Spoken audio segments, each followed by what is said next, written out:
नाही, अभिव्यक्ती म्हणून जे चॅनल चालतं सध्या, की ज्याला अतिशय मोठ्या प्रमाणात लोकप्रियता सध्या प्राप्त झालेली आहे. मी त्यांना पाहिलेलं नाही, पण मी एक चाहता आहे आणि त्यांना मी नेहमी मधून चांगल्या कार्यक्रमाबद्दल मी धन्यवाद देत असतो. त्याच्यात माझी त्यांची ओळख झाली आणि मी फोन केला की ते बोला जाधव साहेब काय, मग त्यांच्याशी मी थोडंसं बोलतो. आता ते नसले तरी त्यांच्याबद्दलची कृतज्ञता मला व्यक्त केल्याशिवाय पुढे जाता येणार नाही. पद्माकर कुलकर्णी सर यांचा माझा तसा परिचय नव्हता, पण राजेंद्र भोसलेंचे ते खास मित्र आहेत, मोठे साहित्यिक आहेत, पत्रकार आहेत आणि त्यांच्याबद्दल मला पुष्कळशी माहिती अभिराम सराफ आणि राजेंद्र भोसलेंनी दिली. त्यांच्याप्रतीसुद्धा मी कृतज्ञता व्यक्त करतो. आणि या ठिकाणी जे राजेंद्र भोसले इथं उपस्थित आहेत, त्यांनी आता प्रस्तावना केली. त्या प्रस्तावनेच्या वेळेस त्यांनी सांगितलं की त्यांनी काय केलं ते.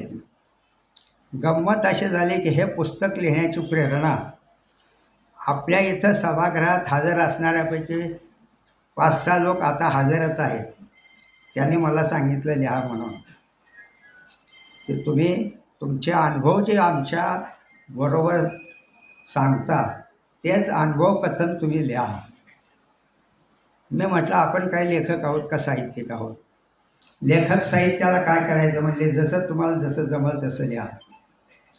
मी लिहायला सुरुवात केली. माझ्याकडे मराठी शाळेत 7वीला शिक्षक असल्यापासूनच्या डायऱ्या 50 माझ्याकडे आहेत लिहिलेल्या. ही सवय लावलेली होती वडिलांनी. आणि शेवटी लोखंडे साहेबांनी त्यांच्या त्या अधिकारीच आमचे आदेशही दिले, तुम्ही लिहा. मी प्रज्ञाताईकडून तपासून घेतो. मी लिहिलं. म्हणलं आता आपल्याला प्रकाशन शोधावं लागेल. माझ्या वाचनात दाका थावरेबाई अतिशय चांगला आणि सज्जन माणूस, त्याचा उल्लेख माझ्या या आत्मकथनामध्ये आहेच आहे. त्या माणसाचं चरित्र मी वाचत असताना या प्रकाशकाचं नाव मी पाहिलं. ना ओळख ना पालक. मी त्यांना डायरेक्ट फोन केला, भोसले साहेब तुमचं असं असं बघितलं, तुम्हाला वेळ मिळाल तर माझं वय असं आहे, त्यावेळी 90 होतं, तर जमल का आपल्याला याला? जमल म्हणले. प्रकाशक तसे चटकन होकार देऊन घराकडे जाण्याची प्रवृत्ती नसते असं सर्वसाधारण समजतं, पण हे अपवाद मला ठरले. ते माझ्याकडं आले, परिचय वाढला आणि त्यांनी सांगितलं मी शेती खात्यातच होतो. मग तर काय विचारायलाच नको. मग शेती खात्यात असल्यामुळं आमचा मेळच जमला आणि अशा पद्धतीनं मेळ जमला की त्यांना म्हणलं मी असं एक आत्मकथन करतो आहे, लिहितो आहे, तर ते तुम्ही वाचा. मी साहित्यिक आहात मोठे. त्याने आता सांगितलं, पण त्यांच्या 2 सोलापूर विद्यापीठामध्ये एक BA पार्ट 1ला धडा आहे सुटका नावाचा, आणि आंबेडकर विद्यापीठामध्ये एक कविता BA पार्ट 1ला विद्यापीठाने स्वीकारली. याचाच अर्थ त्यांच्या साहित्याचं मोल वेगळ्या पद्धतीनं मी वर्णन करावं असा काही प्रकार नाही. तर त्यांनी होकार दिला आणि त्यांनी तुम्हाला सांगतो लगेच टायपिंग करून मला एक प्रत आणून दिली. ती प्रत आल्यानंतर यात काही दुरुस्त केल्या. मी लोखंडे साहेबांना सांगितलं की असं असं केलं आहे साहेब, काय करायचं? बापूंच्या कानावर घातलं. बापू म्हणले लिहा, जिथं कुठं तुम्हाला मदत लागेल तिथं मी आहेच. वरदहस्त असल्यासारखं सातत्यानं ती 2 माणसं मला प्रोत्साहित करत होती. अनेक श्रद्धाळू मित्रांनी प्रोत्साहन दिलं आणि मीच एक आत्मकथन लिहिल्यावर लोखंडे साहेब इथं आले आणि एक पुस्तकाची कॉपी त्यांनी बघितली. आता मी हे प्रज्ञाताईला देतो आणि त्यांना सगळा साहित्याच्या दृष्टिकोनातून ज्या काय आहेत त्यासुद्धा दुरुस्त करून प्रस्तावना लिहून पाठवून देतो. 3-4 महिन्याचा जरी काळ त्यांच्या कामाच्या व्यापात लागला तर अति सुंदर प्रस्तावना त्यांनी दिलेली आहे. आणि त्या प्रस्तावनेमुळं या आत्मचरित्राला अभिप्राय पाठवले आमचे श्रद्धास्थान अशोक लोखंडे बापू या दोघांनी, पण दुसरा एक डॉक्टर मेहतानी 340 पानात त्यांचं आत्मचरित्र लिहिलेलं आहे. त्यांनी सुद्धा अभिप्राय पाठवून दिला.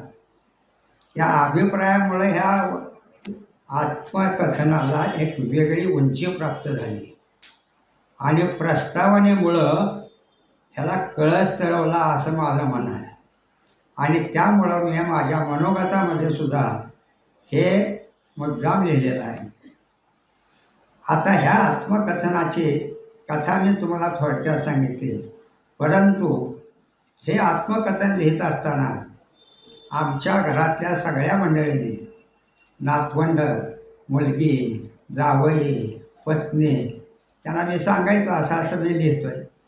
मग काही लोक काही वगळा म्हणून सांगायचे, काही अमुक करा म्हणून सांगायचे.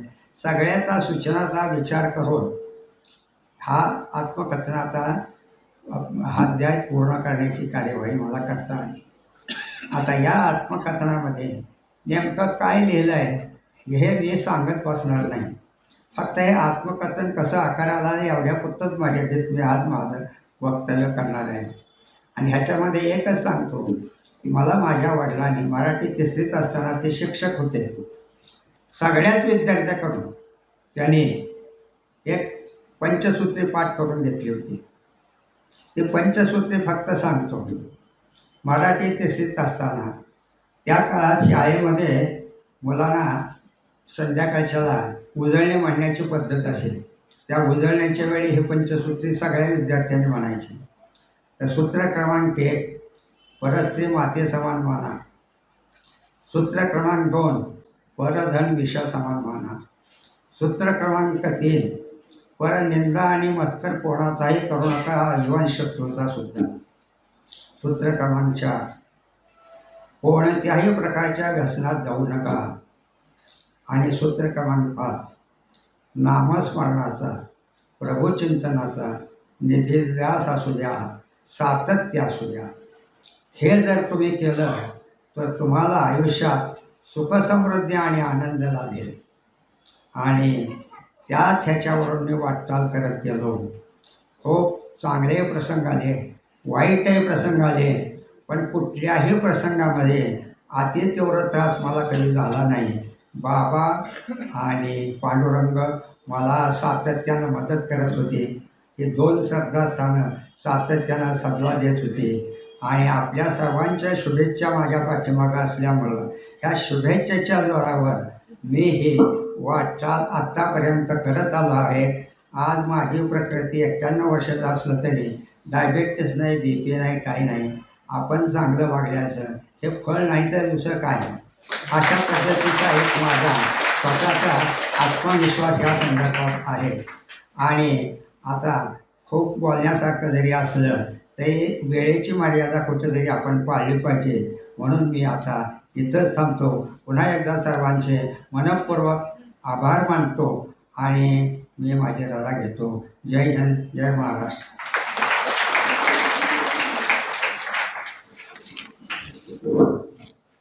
धन्यवाद. लेखकाचं मनोगत आपण ऐकलं. पंचसूत्रीचं जर पालन केलं तर त्याचा माणसाच्या मनावर किती परिणाम होतो आणि डायरी लिखाणाचाही देखील किती परिणाम होतो हेही सांगितलं. समर्थाने म्हटलंच आहे, दिसा माझी काहीतरी लिहित जावे, प्रसंगी अखंडित वाचित जावे. हेच त्यांनी लक्षात घेतलं आणि अतिशय सुंदर असं पुस्तक आज आपल्या समोर आलेलं आहे. त्यांचं पुढचंही पुस्तक येणार आहे, त्याच्याहीसाठी आपण त्यांना अनेक शुभेच्छा देऊया. आजच्या कार्यक्रमासाठी खास माढ्याहून अनेक आलेले आहेत. सगळ्यांचाच नामोल्लेख करणं शक्य नाही, परंतु कवी अशोक जानराव, DV चौरे सर, अनिल भांगे सर, नाना चौरे, शरद ताकमोगे आणि कुटुंबीय, डॉक्टर प्रशांत चौरे कुटुंबीय, MD उत्कर्ष चौरे, सोलापूर जिल्हा दूध संघ, डॉक्टर डोंगरे सकुटुंब आलेले आहेत मोहोळहून, आणि प्रदीप चौरे डॉक्टर देखील आलेले आहेत, संतोष जुगदार, आत्माराम चौरे आणि दिलीप चौरे. हे सर्व मान्यवर आज खास पांडुरंग बलभीम जाधव यांच्या प्रेमापोटी माढ्याहून इथं उपस्थित झाले. त्याबद्दल मी त्यांचे आभार व्यक्त करतो. यानंतर पद्माकर कुलकर्णी सरांना विनंती की आपण आपले विचार मांडावेत.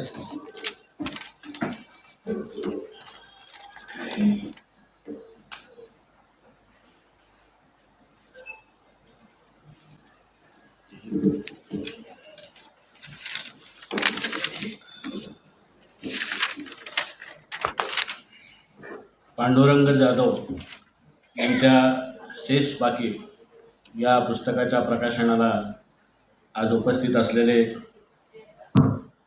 माजी आमदार, ज्यांनी महाराष्ट्राला 2 टर्म दिले, असे माजी आमदार विनायकराव पाटील साहेब, आमचे आदरणीय आबासाहेब, आमचे ज्येष्ठ मित्र आणि ज्यांनी महाराष्ट्राला ग्रामीण भागातून प्रकाश दिला महापारेषणच्या माध्यमातून, ज्यांनी महाराष्ट्रामध्ये त्यांची कादंबरी गाजली ते एडका कादंबरी, ते आमचे डॉक्टर मुरारी केळेसाहेब,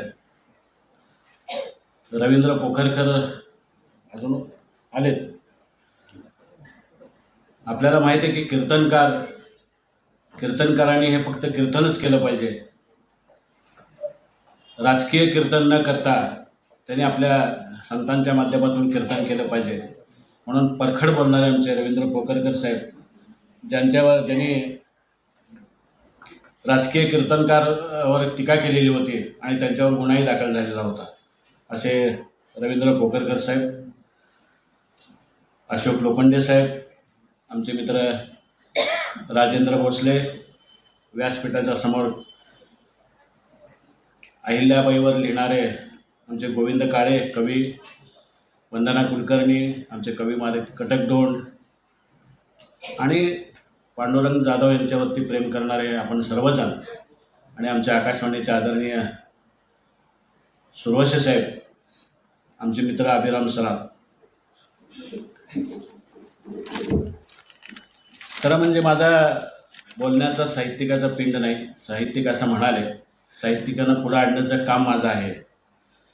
आपण कोणत्याही क्षेत्रात जर काम करत असेल तर झालेल्या चुकीची कबुली देणारा माणूस हा धन्य असतो, आणि त्यांनी ते पुस्तकातून लिहिलं आहे. पांडुरंग जाधव यांनी, ज्या माणसाचं अंतःकरण आणि जीवन वेदनेनं भरलेलं असतं तो नेहमीच नम्र असतो. आता त्यांचं तुम्ही प्रास्ताविक ऐकलं. पांडुरंग जाधव या लेखकाने आपल्या या आत्मकथन पुस्तकातून आपण नोकरीत लागल्यापासून ते सेवानिवृत्त होईपर्यंत कोणकोणत्या घटना घडल्या त्याची इत्थंभूत माहिती या शेष बाकी पुस्तकामध्ये लिहिलेलं आहे. शेष बाकी म्हणजे काय, बचा हुआ भाग, जे राहिलेलं आयुष्य, मागं राहिलेलं आयुष्य, असं त्याचा अर्थ होतो.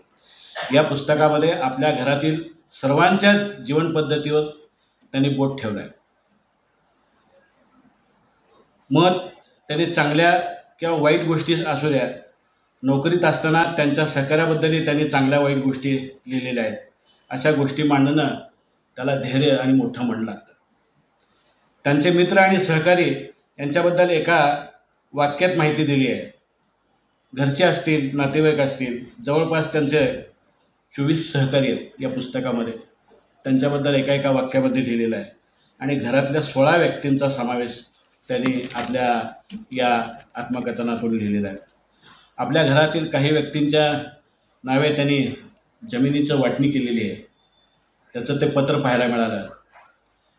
अशा जाहीर गोष्टी पुस्तकात व्यक्त करणारी ही व्यक्ती म्हणजे पांडुरंग जाधव. लेखकाने मात्र आपण शिक्षण घेतल्यापासून ते नोकरीत लागल्यानंतर आणि सेवानिवृत्त होईपर्यंत त्यांचा परिचय करून दिला आहे. ते 1992 साली सेवानिवृत्त झाले. ते कोणत्याही ठिकाणी कोणत्याही पदावर काम करत असले तरी त्याबद्दलची त्यांनी माहिती आपल्या या आत्मकथनातून दिलेली आहे. परंतु ज्यांनी सर्व मित्रांच्या आणि नातेवाईकांच्या स्वभावाविषयी लिहिलं आहे, परंतु त्यांनी स्वतःची बाजू कुठेही मांडली नाही. त्याचं कारण म्हणजे हा माणूस मनाने निर्मळ आहे, हेच खरं आहे. मला हे सगळं फार पुस्तकाबद्दल सांगणार नाही, मला 5च मिनटं दिलेली आहेत आणि ते संपत आलेले आहेत. पण मला आप्पा ठाकूरांची गझल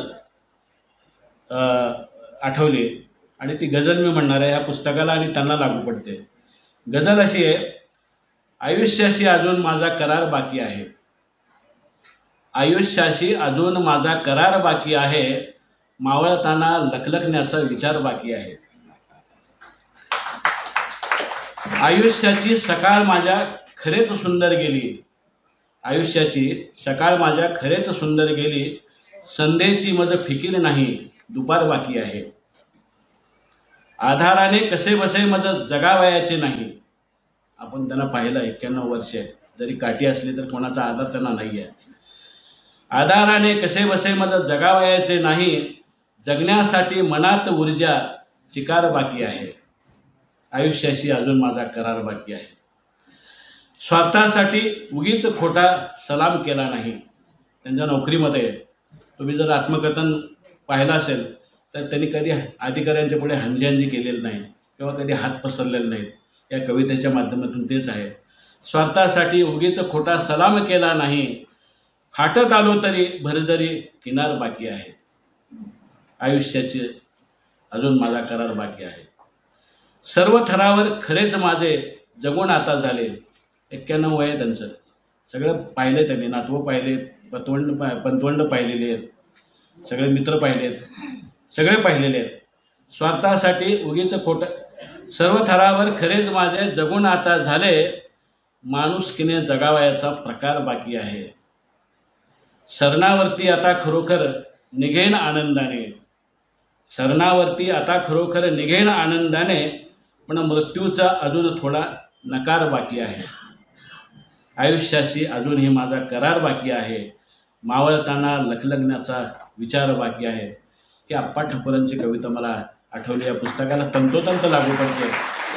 मला आपण या निमित्तानं बोलवलं, मी आपल्याप्रती कृतज्ञता व्यक्त करतो आणि मला बोलण्याची संधी दिली त्याबद्दल संयोजकाचे आभार मानतो. धन्यवाद.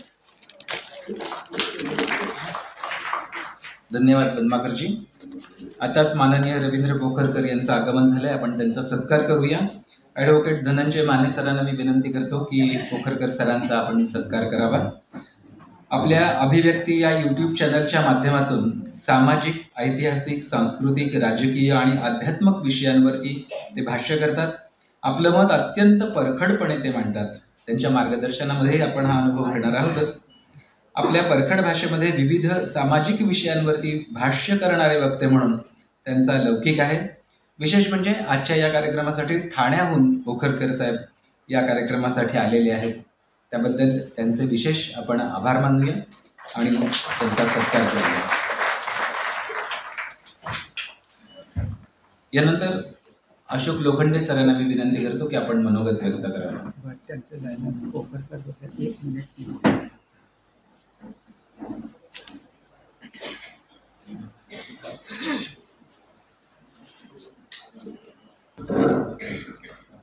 महाराष्ट्र शासनाच्या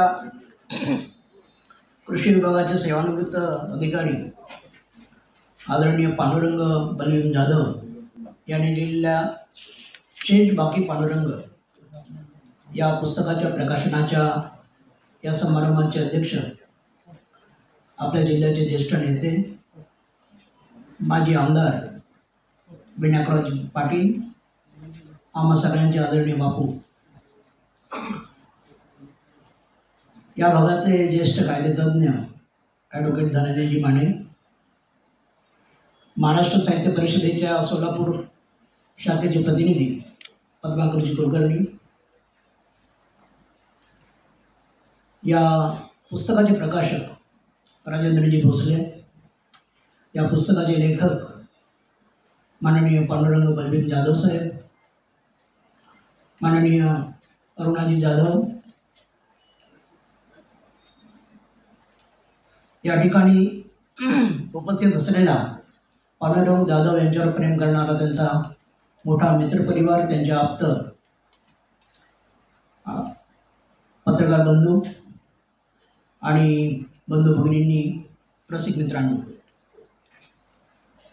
आपणा सगळ्यांच्या साक्षीनं पांडुरंगजी जाधव साहेबांच्या शेष बाकी पांडुरंग या पुस्तकाचे प्रकाशन आज या ठिकाणी झालेलं आहे. पांडुरंगजी जाधव साहेबांचा माझा परिचय गेल्या 40 वर्षांपासूनचा आहे आणि या प्रदीर्घ कालावधीमध्ये त्यांच्याशी असलेला माझा ऋणानुबंध आणि त्यांनी माझ्यावर केलेले प्रशासकीय संस्कार याच्याविषयी मी या पुस्तकामध्ये बऱ्यापैकी विस्तृतपणे लिहिलेलं आहे. परंतु काही बाबतीमध्ये आपण पुन्हा पुन्हा आपलं ऋण व्यक्त केलं पाहिजे. त्या बाबतीतही आपल्याला खूप बोलता येईल, परंतु प्रामुख्याने काही गोष्टी 1985 साली मी सोलापूर जिल्हा परिषदेमध्ये महाराष्ट्र लोकसेवा आयोगाच्या माध्यमातून सरळरित्या प्रथम वर्ग अधिकारी म्हणून कृषी विकास अधिकारी म्हणून या जिल्हा परिषदेमध्ये जेव्हा रुजू झालो, तेव्हा जाधव साहेब विशेष घटक योजनेचे प्रभारी होते आणि जिल्हा कृषी अधिकारी या पदावर ते कार्यरत होते. मागासवर्गीय शेतकरी म्हणजे अनुसूचित जाती आणि जमातीचे शेतकरी या शेतकऱ्यांकडे असलेल्या तुटपुंज्या शेतीच्या माध्यमातून, त्या शेती विकासाच्या माध्यमातून त्यांना दारिद्र्य रेषेच्या वर आणणे, अशा प्रकारे या योजनेचा एकूण उद्देश होता. आणि ही जी योजना होती, ती योजना महाराष्ट्रातल्या अनेक जिल्ह्यांमध्ये या अनुसूचित जाती आणि जमातीच्या शेतकऱ्यांना केवळ सुधारित अवजारे देणे, बैलजोडी बैलगाडी देणे, बी बियाणे देणे, एवढ्याच घटकांच्या माध्यमापर्यंत ती मला वाटतं सीमित होती. परंतु प्रशासकीय संस्कार बघा, जेव्हा मी आणि जाधव साहेब जेव्हा या शेतकऱ्यांच्या शेतीला किंवा घरांना भेट द्यायला जायचो, तेव्हा आम्हालाही दोघांनाही गलबलून यायचं. इतकी वाईट परिस्थिती या शेतकऱ्यांची होती. त्यामुळे जाधव साहेबांनी असा विचार केला की या शेतकऱ्यांच्या शेतीचा जर विकास करायचा असेल तर या शेतकऱ्यांच्या शेतीमध्ये आपण सिंचनाच्या सोयी उपलब्ध करून दिल्या पाहिजेत. या शेतकऱ्यांच्या शेतामध्ये आपण विहिरींची कामं करून दिली पाहिजेत, पाईपलाईनची कामं करून दिली पाहिजेत. असा प्रस्ताव त्यांनी स्वतःहून शासनाकडे पाठवून अशा प्रकारच्या घटकांना प्राधान्य द्यावं, अशा प्रकारचा एक शासन निर्णय जेव्हा त्यांनी शासनाकडून मागवून घेतला किंवा मंजूर करून घेतला, तेव्हा खऱ्या अर्थानं या योजनेला एक चांगल्या प्रकारची दिशा मिळाली. आणि या ठिकाणी सांगायला पाहिजे की या योजनेच्या माध्यमातून या जिल्ह्यातील अनेक शेतकऱ्यांना खूप फायदा झाला. अनेक शेतकरी बागायतदार झाले. अनेक शेतकऱ्यांच्या शेतामध्ये द्राक्ष, डाळिंब, भाजीपाल्याची पिकं ढोलू लागली.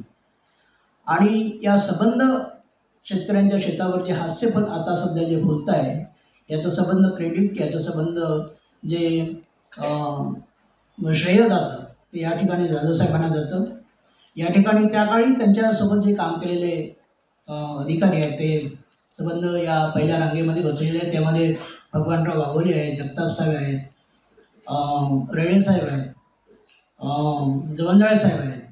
ही सगळी मंडळी या जाधव साहेबांच्या या कामाला साक्षी आहे. तुम्हाला आश्चर्य वाटेल की अशाच एका मागासवर्गीय शेतकरी म्हणजे गोरख भोसले नावाचा जो शेतकरी आहे, या शेतकऱ्याचा राज्यपालांनी सत्कार केलेला आहे. आणि केवळ अनुसूचित जाती आणि जमाती नाही, परंतु इतरही शेतकऱ्यांच्या पाठीमागे जाधव साहेबांचं मोठं पाठबळ मार्गदर्शनाच्या रूपानं या जिल्ह्यातल्या शेतकऱ्यांना मिळालं. आणि त्याचं एक मूर्तिमंत उदाहरण म्हणून मोहोळ तालुक्यातले दादा साधू घोडके या शेतकऱ्यांचं आपल्याला देता येईल. 1985चा काळ बघा, 40 वर्षापूर्वी सोलापूर जिल्हा आणि आताचा सोलापूर जिल्हा यामध्ये जमीन अस्मानचा फरक आहे. म्हणजे मी 40 वर्षापूर्वी सोलापूर जिल्ह्यामध्ये जेव्हा होतो तेव्हा सोलापूर जिल्ह्यामध्ये केवळ 6 साखर कारखाने होते. आता मला सांगण्यात आलं की 35च्या पुढे साखर कारखाने या जिल्ह्यामध्ये आहे. तर अशा पद्धतीने या शेतकऱ्यांच्यासोबत काम करत असताना दादा साधू बोडकेंकडे 1985मध्ये केवळ 5 एकर जमीन होती. आणि आता दादा साधू बोडकेंच्या कुटुंबामध्ये जवळपास 150 एकर बागायत जमीन आहे. तर अशा अनेक प्रकारचे शेतकरी जाधव साहेबांच्या मार्गदर्शनातून या ठिकाणी घडलेले आहेत. खूप जाधव साहेबांच्या कामाबद्दल बोलता येईल, परंतु पुस्तकाच्या बाबतीमध्ये जर बोलायचं जर झालं तर 92 वर्षांचा प्रदीर्घ असा अनुभव जाधव साहेबांनी या पुस्तकामध्ये त्यांनी त्यांच्या सूक्ष्म निरीक्षकातून रेखाटलेला आहे. जाधव साहेबांवर वारकरी संप्रदाय आणि त्यांच्या वडिलांनी त्यांच्यावर जी आताच त्यांनी जी उद्धृत केली जीवनाची पंचसूत्री, त्यांचे फार मोठे संस्कार आहेत. आणि या संस्कारामुळे त्यांच्या व्यक्तिमत्वामध्ये एक प्रकारचा परोपकार, एक प्रकारचं कारुण्य, एक प्रकारची साधस्ता आपण सगळ्यांना दिसते. एक विलक्षण असं पात्र या या पुस्तकामध्ये त्यांनी रेखाटलेलं आहे ताराबाई नावाचं. आणि या ताराबाईंच्यावर एक स्वतंत्र पुस्तक आता जाधव साहेबांनी लिहायला घेतलं आहे असं आत्ताच मला सांगण्यात आलेलं आहे. अतिशय काय म्हणता येईल की मर्मग्राही आणि वेगवेगळ्या अनुभवांवर आधारित अशा प्रकारचं लेखन जाधव साहेबांनी या पुस्तकामध्ये केलेलं आहे. आपण सगळ्यांनी या पुस्तकाचं स्वागत करावं. या पुस्तकामध्ये एक प्रामुख्याने एक गोष्ट आपल्याला जाणवते की जाधव साहेबांनी केवळ गुढी असं काही या पुस्तकामध्ये काही लिहिलेलं नाही. आणि त्यांच्या संबंध 92 वर्षाच्या आयुष्याच्या वाटचालीमध्ये त्यांच्या डोळ्यासमोर किंवा त्यांच्या मनामध्ये त्यांच्या संदर्भातल्या ज्या चुका आढळून आलेल्या आहेत त्याची त्यांनी जाहीर कबुली दिलेली आहे. हे फार कठीण असतं. म्हणजे स्वतःलाच न्यायालयामध्ये अपराधी म्हणून उभं ठेवणं हे सगळं स्वतःला कातरून घेण्यासारखं आहे. एकूणच 92 वर्षाच्या त्यांच्या समृद्ध अशा अनुभवाचा त्यांच्या नेणिवेमध्ये जो साठा होता तो साठा त्यांनी या पुस्तकाच्या रूपाने आपल्यासमोर रिता केलेला आहे. मला असं वाटतं की जाधवसाहेब आपणाला आता खूप हलकं वाटत असेल. तर मी पुन्हा एकदा आपल्याला विनंती करतो की जाधव साहेबांच्या या पुस्तकाचं आपण स्वागत करावं. जाधव साहेबांच्या पुढच्या आणखी पुस्तकाला मी या ठिकाणी शुभेच्छा देतो आणि त्यांच्या शतकोत्तर आयुष्यासाठी आपल्या सगळ्यांकडून शुभेच्छा देतो. आणि त्यांनी म्हणजे मी आता सेवानिवृत्त होऊन जवळपास 7-8 वर्ष झालेली आहेत आणि माझं पहिलं पोस्टिंग त्यांच्यासोबत झालेलं आहे सोलापूर जिल्हा परिषदेमध्ये. आणि मी जे काही माझ्या प्रशासकीय कारकिर्दीमध्ये जे काही मी मिळवलेलं असेल त्याचा मोठा भाग जाधव साहेबांनी माझ्यावर जे प्रशासकीय संस्कार केलेले आहेत त्याचा आहे. या ठिकाणी अशा प्रकारचे मी नम्रपणे या ठिकाणी नमूद करतो आणि पुन्हा एकदा जाधव साहेबांना या ठिकाणी मी शुभेच्छा देतो. धन्यवाद.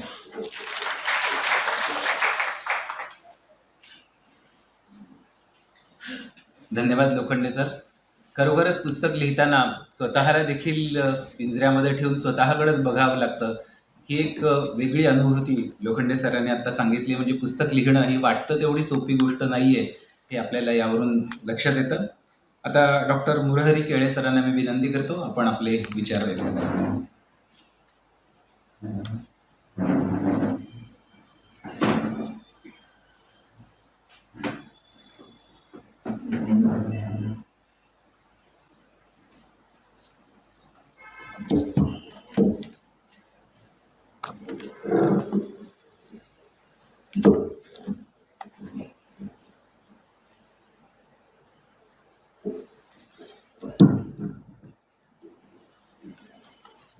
आज शेष बाकी पांडुरंग या पुस्तकाचं नुकतंच प्रकाशन झालं आहे.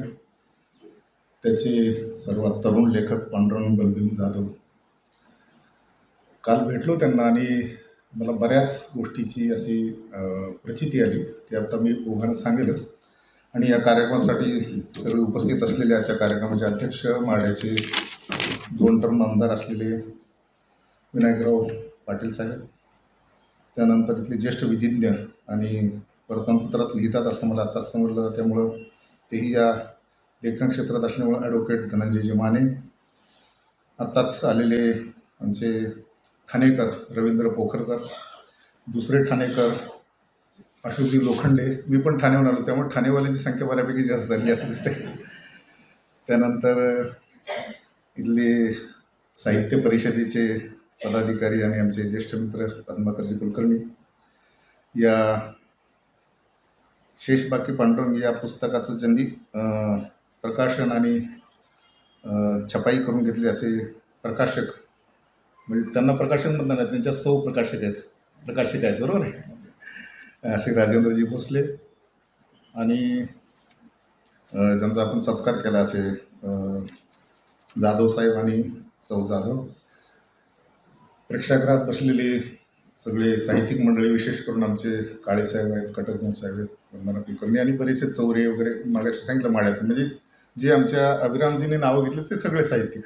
त्याच्या व्यतिरिक्त उरलेले असतात तेही काही साहित्यिक, कारण ह्या साहित्यिकांचाच प्रोग्राम आहे, साहित्याचा प्रोग्राम असल्यामुळे ते सर्वांना मान देतो. आणि या जाधव कुटुंबीय आणि ज्याच्यामुळं मी इथं आहे असे आमचे परम मित्र, जे त्रिपुरापासून आम्ही एकत्र होतो, असे आमचे मित्र गजाननजी सुरवसे साहेब, त्यांच्या सौ. या पुस्तकाच्यावर भाष्य करण्यासाठी मला इथं बोलवलं.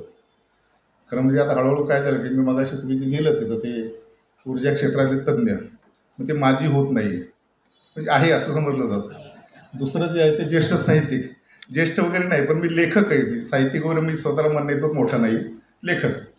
आणि ज्येष्ठ म्हणता येणार नाही आणखी, कारण मी आताच रिटायर झालो त्यामुळे आणखी वेळ आहे. किंवा ज्येष्ठ म्हणजे त्या इतक्या साहित्य कृतीही नाही की ज्यामुळं मला ज्येष्ठ म्हणावं. परंतु माजी अध्यक्ष त्रिपुरा राज्य माजी म्हणले म्हणजे याच्यामध्ये कसं होतं की नोकरी केले की सगळे माजी, म्हणजे लोखंडे साहेब माजी संचालक, आपले हे जे ते माजी कृषी अधिकारी असे, पुन्हा माजी आमदार. पण बाकीचे 2-3 जे आहेत त्याचे वेगवेगळ्या क्षेत्रात काम करतात, ते माजी होत नाही. त्यामुळे ह्या क्षेत्रात काम करावं, त्यामुळे माजी होत नाही. त्यामुळं हा उद्योग मी पण चालू केला माजी न होण्यासाठी. तर या प्रकाशन करत असताना एक सुंदर पुस्तक हाती आलं, मला सुरवसे साहेबांनी पाठवलं.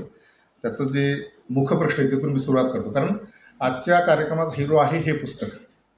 आणि त्याला जन्म देणारे जे पालक आहेत ते त्यांचं कौतुक त्या पुस्तकाच्या नंतर. त्यामुळं पहिल्यांदा पुस्तकावर मी बोलतो, तर पुस्तकावर बोलताना त्याचा जो मुखवट आहे, मुलाचा जो चेहरा आहे तो शेष बाकी पांडुरंग. याच्यामध्ये काय दिसतं बा, इथं खाली लेखकाचं नाव आहे, इथं जे आहे ते मला वाटतं लेखक आहे की असं तर करतो तो कुणासाठी करतो. इथं वर एक दर्गा दिसतोय, तो दर्गा आहे त्यांच्या श्रद्धास्थान शेषबाबाचं, त्याच्यावर जे आहे ते पुस्तकाचं नाव आहे. आणि वर इथं दिलेलं बघा, आमच्याकडे एकमेव इथं मला ह्या सगळ्या प्रेक्षागृहामध्ये एकमेव गोविंद काळे दिसतात, ते त्याच्यावर सेम अशा पद्धतीचा किल्ला आहे, जे वारकरी संप्रदायाचं प्रमुख चिन्ह आहे. जो बुका आहे अष्टगंध आणि ती कोर आहे. तर या पुस्तकाचं हे मुखप्रश्न अत्यंत सुंदर आहे. त्याचं मला वाटतं शिरीषजी घाटे यांनी केलं आहे, त्यांचं कौतुक करावं तेवढं थोडं आहे. तर याच्यामध्ये पुस्तकाचा जो आतला जो एक गाभा आहे तोच लक्षात येतो. त्यानंतर राजेंद्रजी भोसले जे MA MPhil झालेले आहेत आणि त्यांनी मध्येच नोकरी सोडून दिली असं म्हटले. त्यांनी मागं पाठराखण केलेले आहे आणि प्रकाशित असल्यामुळे त्यांना पाठराखण करणं आवश्यक आहे, कारण त्यांना ते लोकांच्यापर्यंत पोचवायचे असतं, त्यामुळे चांगली पाठराखण केलेली आहे. आता आपण पुस्तकाकडे वळत असताना या पुस्तकाचं नाव असं का ठेवलं असेल, मी त्यांना विचारलं नाही. काल आपलं बोलणं झालं पण आपण विचारलं नाही असं का पुस्तक. पण मला जे वाटलं ते मी सांगतो की शेष बाकी पांडुरंग. मग असे कुलकर्णी साहेब म्हटले शेष बाकी म्हणजे उरलेलं. पण याच्यामध्ये 3 शब्द आहेत बघा, शेष आणि बाकी. ही मला वाटतं दोन्ही शब्द सारखेच आहेत, त्याचा दोन्हीचा अर्थ वेगळा फारसा मला नाही वाटत. आणि पांडुरंग हे आपला शब्द. आता शेष म्हणजे आपल्याला पहिल्यांदा शेषनाग आठवतो की ज्याच्यावर म्हणतात की पृथ्वी वगैरे आहे, पण तसं काही नाही. आपल्याला माहिती आहे अण्णाभाऊ साठे काय म्हटले, ते पृथ्वी ही शेषाच्या मस्तकावर तरलेली नसून ती श्रमिकांच्या आणि कामगारांच्या तळहातावर तरलेली आहे. तर तो शेष इथं नाही. म्हणजे जो अण्णाभाऊ साठेंना किंवा जे पुराणामध्ये आहे त्या शेषांचं इथं काही संबंध नाही. इथं शेष म्हणजे शेष बाबा, कारण ते श्रद्धास्थान आहे. त्याचे उकल आपल्याला थोड्या वेळानं होईल. ज्यांनी पुस्तक वाचलेलं नाही त्यांच्यासाठी मी हे थोडक्यात सांगतोय, कारण मला अधिकार आहे 20 मिनटं मिनिमम बोलणारच मी, त्यामुळं त्याच्यामध्ये ह्या सगळ्या गोष्टी सांगणं आवश्यक आहे. तर यामध्ये शेष बाबा नावाचं त्यांचं श्रद्धास्थान आहे. ते दर्ग्यामधले एक काय फकीर म्हणतात ना, तर ते एक तिथले संत असं म्हणता येईल की त्यांच्यावर श्रद्धा कशी बसली वगैरे त्याच्यात ओघाने येईलच. तर त्याचं श्रद्धास्थान ते शेष आहेत. आणि पांडुरंग म्हणजे तेही दुसरं श्रद्धास्थान आहे, तिथं पोचायचं आपलं.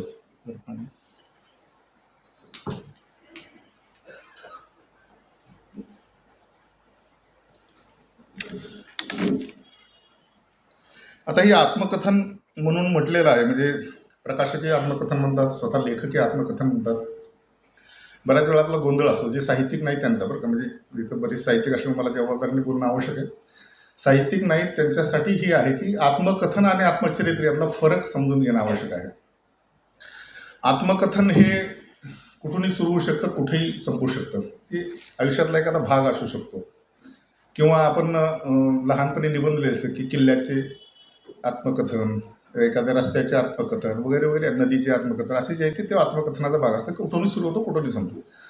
परंतु आत्मचरित्र म्हणजे साधारणतः जन्मल्यापासून जिथपर्यंत ते आत्मचरित्र किंवा ते चरित्र किंवा ते पुस्तक येतं ते तिथपर्यंतच्या सगळ्या घटना ज्या असतील ते त्याचा सगळ्यांचा समावेश होतो. असं एक साधारणतः त्याचं तुलना करता येईल. आता हे आत्मचरित्र किंवा आत्मकथन जे आत्मकथनच म्हणूयात, कारण त्यांनी स्वतः म्हटलं आत्मकथन. हे आत्मकथन साधारणतः जो कालावधी आहे तो 1935 ते 2025 पर्यंत आजपर्यंत असा गृहीत धरून साधारणतः हा जो आहे तो कालावधी जो आहे तो मोठा आहे कालावधी, म्हणजे 90 वर्षाचा कालावधी. त्यांचं जे वय आहे तेवढा कालावधी आहे. हा कालावधी जो आहे तो आपण 2-3 टप्प्यामध्ये एक त्यांनी जो लिहिलेला आहे, त्यांनी लिहित असताना बरेच म्हणजे जवळपास 82 त्याची प्रकरणं आहेत. त्याचं थोडक्यात सांगायचं म्हणजे हे पुस्तक जे आहे ते 260 पानाचं आहे, कालावधी 90 वर्षाचा आहे.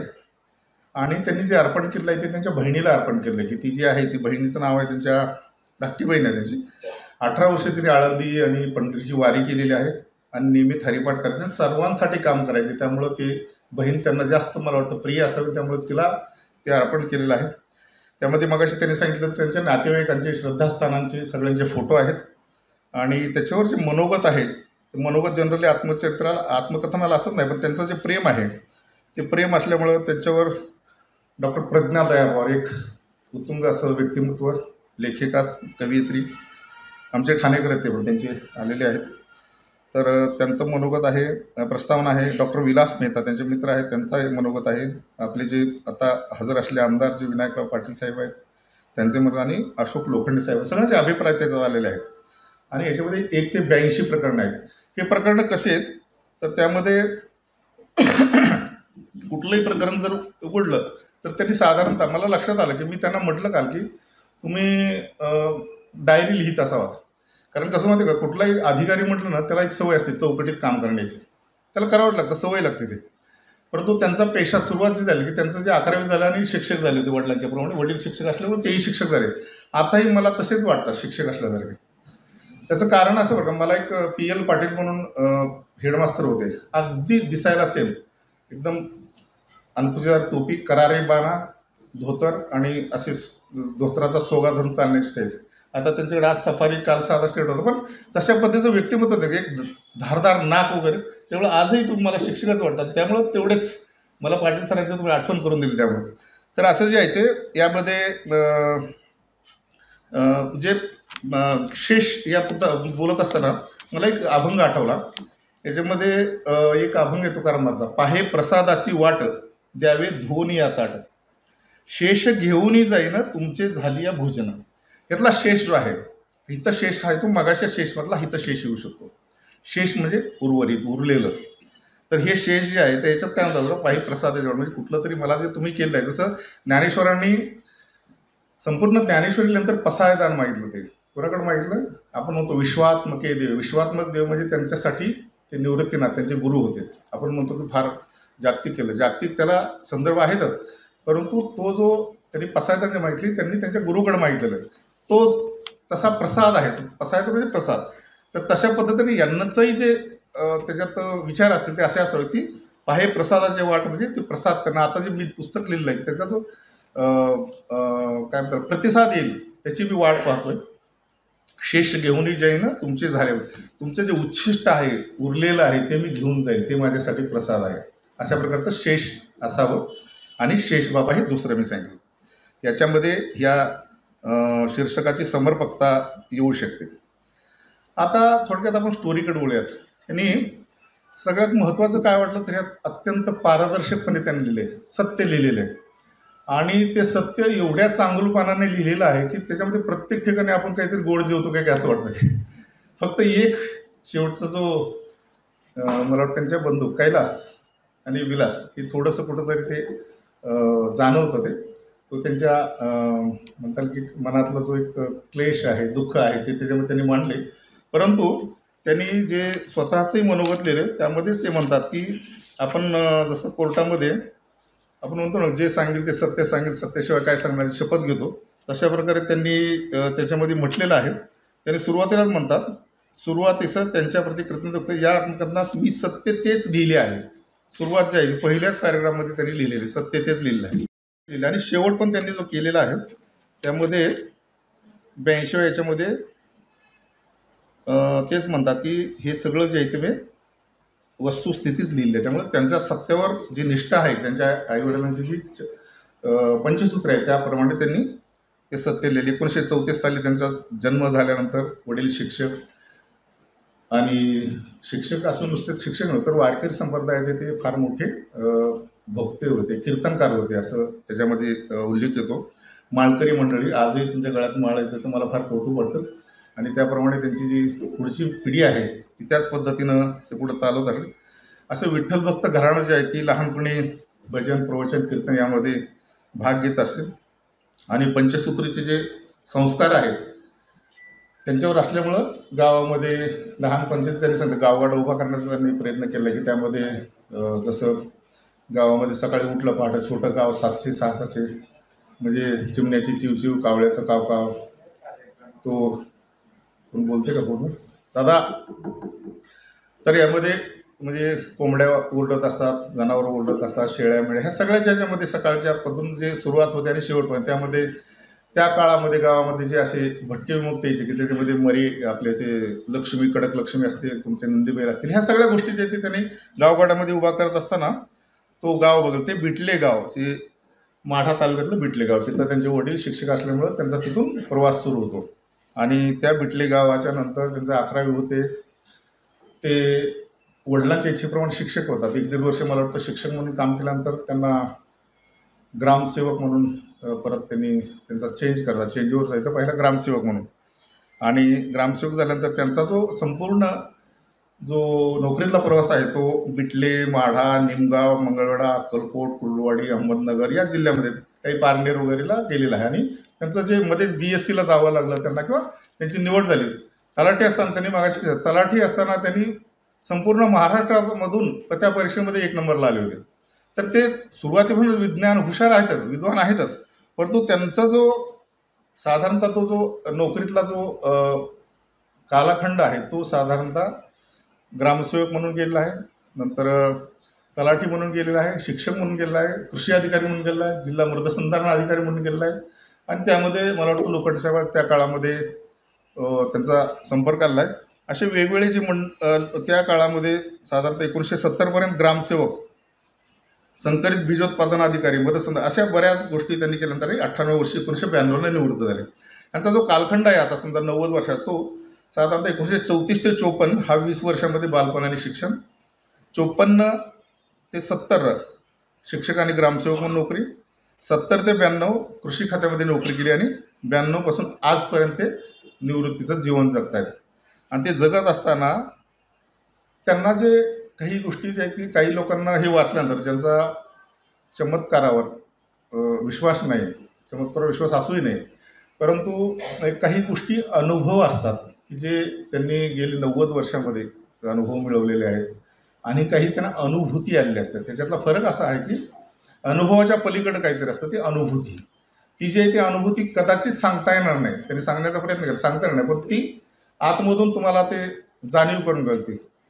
तर ती अनुभूती जी आहे ती त्यांना शेषबाबाच्या श्रद्धेतून आलेली आहे. त्यांचे 4-5 प्रसंग सांगितले. ते एक म्हणजे लहानपणी त्यांना लघवीचा त्रास होत होता. 5-6 महिने त्यांनी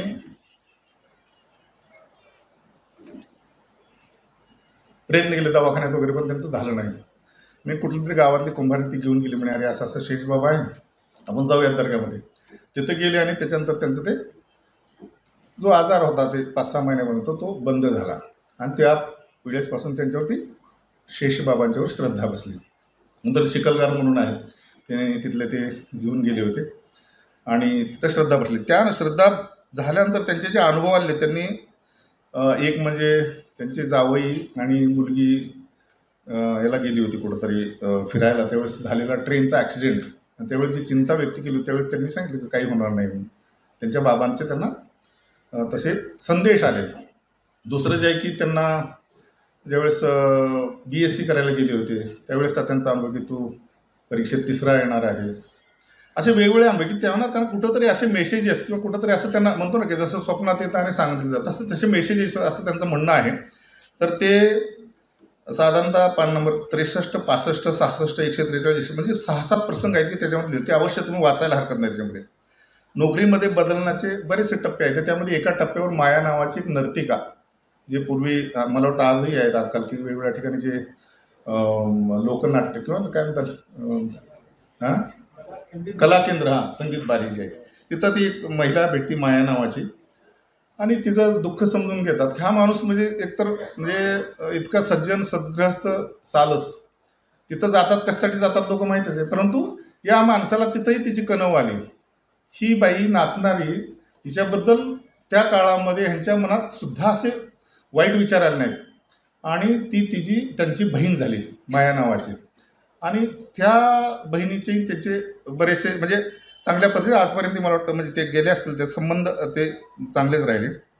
त्यांच्या आयुष्यामध्ये महत्त्वाचे जे काही गोष्टी घडल्या त्यामध्ये एक म्हणजे त्यांना काही दुःखद घटनांना सामोरं जावं लागलं. एक म्हणजे त्यांचा मुलगा जो प्राध्यापक असताना तो अपघातात निधन झालं, किंवा त्यांचे कैलासराव नावाचे जे बंधू होते त्याच्याबद्दल त्यांनी फार म्हणजे त्यांनी मगाशी म्हणले कुणाही जीवाचा नघडू मत्सर, तशा प्रकारचं त्यांचं स्वभाव असताना कैलासाबद्दल कुठं त्यांनी वाईट लिहिलेलं नाही.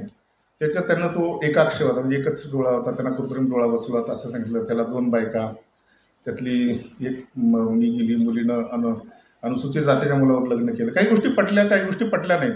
शेतीसाठी त्यांना बऱ्याच त्यांच्या मुलांची निधन झाली त्यावेळेस ते स्वतः याला आले नाहीत. हे सगळ्या गोष्टी अत्यंत सत्य बनल्या. त्याला फार हिंमत लागते आणि ते हिंमत त्यांनी दाखवलेली आहे.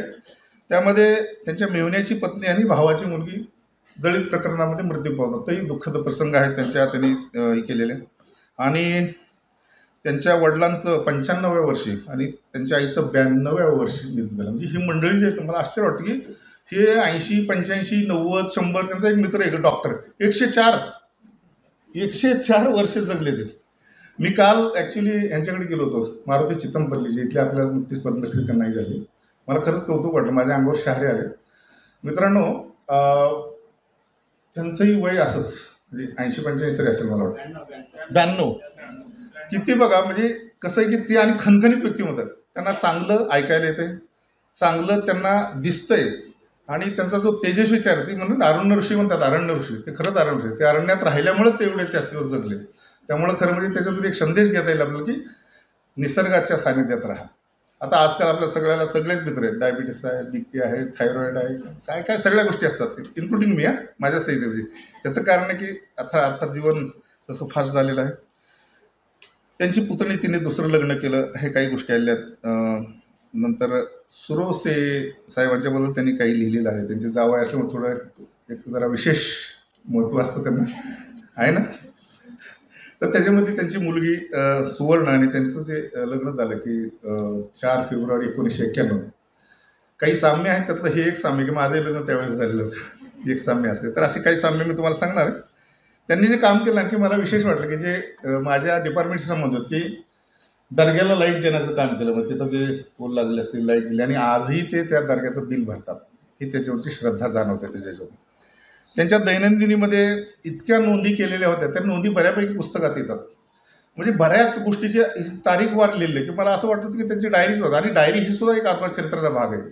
इव्हन मी असं ऐकलं की आत्मचरित्र म्हणजे काय, तर एखाद्या ख्रिश्चन व्यक्तीनं जे आपण म्हणतो ना की एक तिथं आपलं जे पाप असतं ते आपण बोलून दाखवलं जातं, तर ते सुद्धा एक आपल्या आत्मचरित्राचा भाग होऊ शकतो. तर त्यांची जी डायरी आहे ती डायरी बऱ्यापैकी इथं डोकावते. त्यांच्यातला शिक्षक डोकावतो, त्यांच्यातला ग्रामसेवक डोकावतो, त्यांच्यातला अधिकारी डोकावतो. मध्ये मध्ये ते येतात, दिसतात प्रांजळपणे. आणि बऱ्यापैकी प्रकरणामध्ये मी ह्या ठिकाणी होतो, मी ह्या ठिकाणी होतो, असे सगळ्या म्हणजे मी बरेच बघितले. तर 82 पैकी कमीत कमी मला वाटतं 30-35 प्रकरणामध्ये तर तशी सुरुवात होते.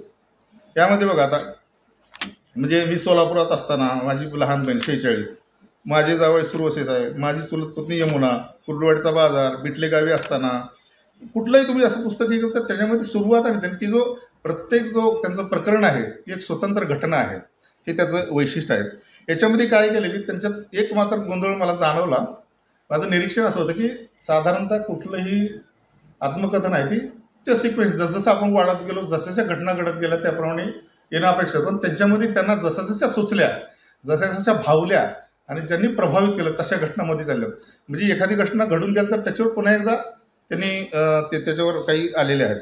त्यातली व्यक्तिचित्रणं जी आहेत त्यांनी खूप सुंदर लिहिली. त्याच्यातले वैशिष्ट्य एक म्हणजे जहागीरदार महाराजांचं व्यक्तिचरित्र फार जबरदस्त तुम्ही त्यात केले. मग त्याच्यामध्ये कसे असतील महाराज त्याचं तुम्ही वाचा, ते पान नंबर 38 आहे. अरुणा त्यांच्याबद्दल लिहिलं आहे. आमदार विनायकराव पाटील त्यांच्याबद्दल त्यांनी लिहिलं आहे. लोखंडे साहेबांच्याबद्दल लिहिलं आहे आणि बाळासाहेब जाधव ह्यांची जी व्यक्तिचित्रणं जी केली आहेत त्यांनी ती खूप सुंदर पद्धतीने केली आहेत. त्यांना भ्रष्टाचाराबद्दल चीड आहे. त्याची 1-2 प्रकरणं जी आहेत ती त्यामध्ये 109 प्रकरण 37 आणि 77 हे तुम्हाला भ्रष्टाचाराबद्दल चीड दिसते. पेव नावाचा शब्द आपल्याला ग्रामीण लोकांना सगळ्यांना माहिती आहे, नवीन पिढीला पेव नावाचं माहीत नाही, पण तो तसे काही शब्द आले. दुसरं एक मला चांगलं वाटलं साहेब, म्हणजे लोकांचं तुम्ही असाल तर धान्याचं जे शेअर्स जी संकल्पना आहे ते यांनी शोधून मला ते फार वेगळे संकल्पना की म्हणजे समजा कसं की आपण जे शेअर्स करतो मार्केटमध्ये तशा पद्धतीचे शेअर्स विकत घेणे त्याच्यामध्ये वाढवून देणे. म्हणजे समजा 1 क्विंटल जर तुम्ही ज्वारी घेतली तर त्याला 1.25 क्विंटल देणे, 1.5 क्विंटल देणे, ह्या पद्धतीचं जे त्यांनी कन्सेप्ट राबवला तो एक फार मला वेगळा वाटला होता. नंतर यांच्यामध्ये बघितलं त्यांनी सांगितलं मगाशी की इथं जे माणसाचा संग्रह जो आहे ना याच्यामध्ये प्रचंड माणसं आहेत त्याच्यामध्ये. म्हणजे प्रत्येक ठिकाणी एक वेगळा कोणतरी माणूस उभा राहत असतो. त्यांनी लिस्ट दिली काही ती माणसाची, मी ती वाचत होतो. त्यांनी कुठल्याच माणसाबद्दल त्यांनी असं निगेटिव्ह असं कुठलं लिहिलं नाही. एवढी चांगली माणसं या जगात असताना हे सगळं का घडते ते हा मला फार फरक पडला. म्हणजे त्यांचे दृष्टिकोन आहे त्याच्यामध्ये. त्यांनी मगाशी सांगितले की मत्सर कोणाचाच करायला नाही किंवा त्यांची निगेटिव्ह बाजूच बघायला नाही. त्यामुळे त्यांनी एकच बाजू जी आहे ती चांगली बाजू त्यांनी लिहिलेली आहे त्याच्यावर. असे अनेक माणसं म्हणजे शेकडो माणसं त्याच्यात. त्या प्रत्येक माणसाने स्वतःच्या नावासाठी जरी पुस्तक केलं तर पहिली जी आवडते आजच खपून जाईल असं मला वाटतं. इतके प्रचंड माणसं आहेत त्याच्यामध्ये. तर त्या पद्धतीनं ती माणसं आपल्याला मध्ये भेटत असतात. असे प्रचंड संग्रह असलेली ही व्यक्ती आहे. सगळ्यांच्याबद्दल कृतज्ञतेची भावना, म्हणजे प्रत्येक चॅप्टर जसा मी इथं होतो, मी असं होतो किंवा कोणाचा तरी संदर्भ देतात, शेवटी त्याच्यामध्ये त्याचा जो मोरल ऑफ द स्टोरी आहे तो त्यांनी लिहिलेला आहे. त्याच्यामध्ये प्रत्येक याच्यामध्ये त्यांची कृतज्ञतेची भावना किंवा त्या सगळ्या स्टोरीवर भाष्य दिलेलं आहे. यांच्या आणि माझ्यामधलं काही जे साम्य आहे ते मला जाणवलं. आता म्हणजे त्यांचं पुस्तक साधारणतः जे आहे 256 पानाचं. मी माझं मगाशी 2-3 वेळा उल्लेख केला. ही जाहिरातबाजी आहे बरं का, मला फक्त सांगतो कारण असणं आवश्यक आहे ही साम्यसाठी. ही एडका नावाचं माझं गेल्या वर्षी आत्मकथन झालं, 498 पानाचं आहे. माझंही म्हणजे अधिकारी असल्यामुळे हे अधिकाऱ्याचं आत्मचरित्र मी आणि ते जरा थोडंसं मी कुठंतरी एक साम्य शोधत होतो. अधिकाऱ्यांच्या आत्मचरित्रामध्ये बऱ्यापैकी हे असतात, घटनावळी असण्याची शक्यता असते.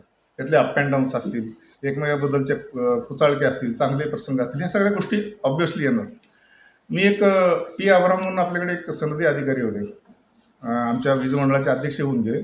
पॉवरलेस विलेज टू पॉवर सेक्रेटरी सेंटरचे त्यांनी एक लिहिलं. त्याच्यामध्ये बऱ्याच ठिकाणी ज्या ज्या ठिकाणी काम केलं तिथले ते उल्लेख येतातच. हा तो एक साहित्याचा भाग असेल की नाही मला माहीत नाही, परंतु असे उल्लेख येतात म्हणून मला ते जाणवलं. आता यांच्यामध्ये आणि आमच्यामध्ये काय साम्य आहे तर एक म्हणजे त्यांचेही वडील कीर्तनकार, माझेही वडील कीर्तनकार. त्यांच्या संपूर्ण कुटुंबावर वारकर संप्रदायाचा प्रभाव, माझ्याही कुटुंबावर वारकर संप्रदायाचा प्रभाव. नोकर ते आहेत, नोकर मी आहे. त्यांनी आत्महत्या केली, मी आत्महत्या केली. त्यांच्या आईवडिलांची जशी श्रद्धा आहे तशी माझी आईवडिलांची श्रद्धा. त्यांच्या आईच्या आणि वडिलांची समाधी दोन्ही बांधतात, मीही माझ्या आईच्या आणि वडिलांची समाधी बांधतात. म्हणजे आईच्या वडिलांच्या बद्दल जो आदर आहे मी आणखी वेगळ्या पद्धतीने आदर करतो. मी वडिलांच्यावरही पुस्तक लिहिलं जगी आईचा बाप व्हावा. दुसरं आईच्यावर लिहिलं नाणी, आणि मी स्वतःवर पण पुस्तक लिहिलं की एकमेव व्यक्ती असं मला जे ठाले आहेत कौतिकराव ठाले सांगितलं की एकमेव व्यक्ती किंवा मराठी क्षेत्रामध्ये आई वडील आणि स्वतःवर लिहिलेले पुस्तक आहे. बरं एवढंच नाही तर मी दाका थावरेचा मग संदर्भ आला मला, तुम्ही दिला ना. दाका थावरे जे चरित्रकार होते ते नाही येत आता.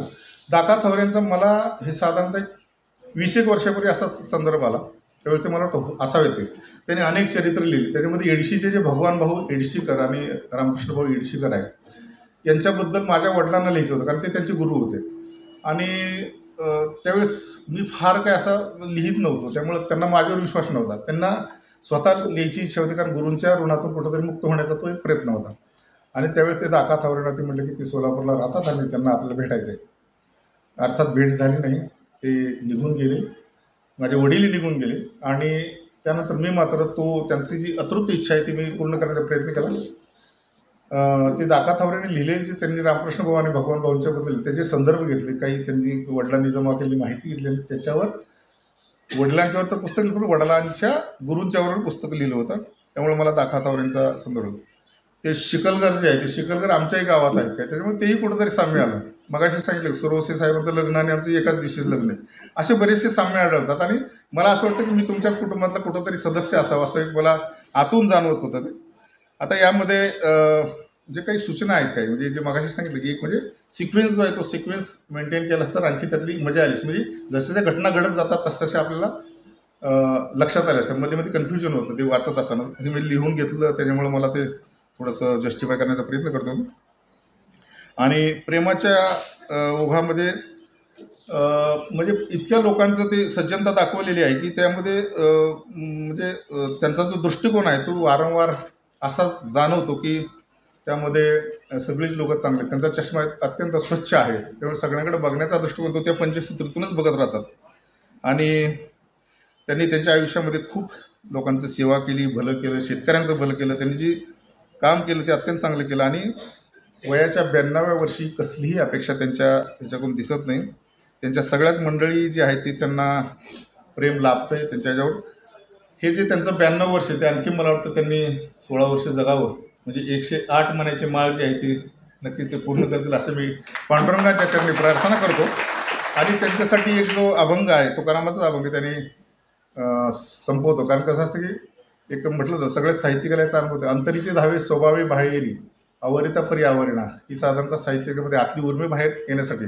तसं यांचा जो शेवट करत असताना मला असं म्हणावंच वाटतं की संसाराच्या नावे घालून या शून्य वाढता हा पुण्य धर्म केला.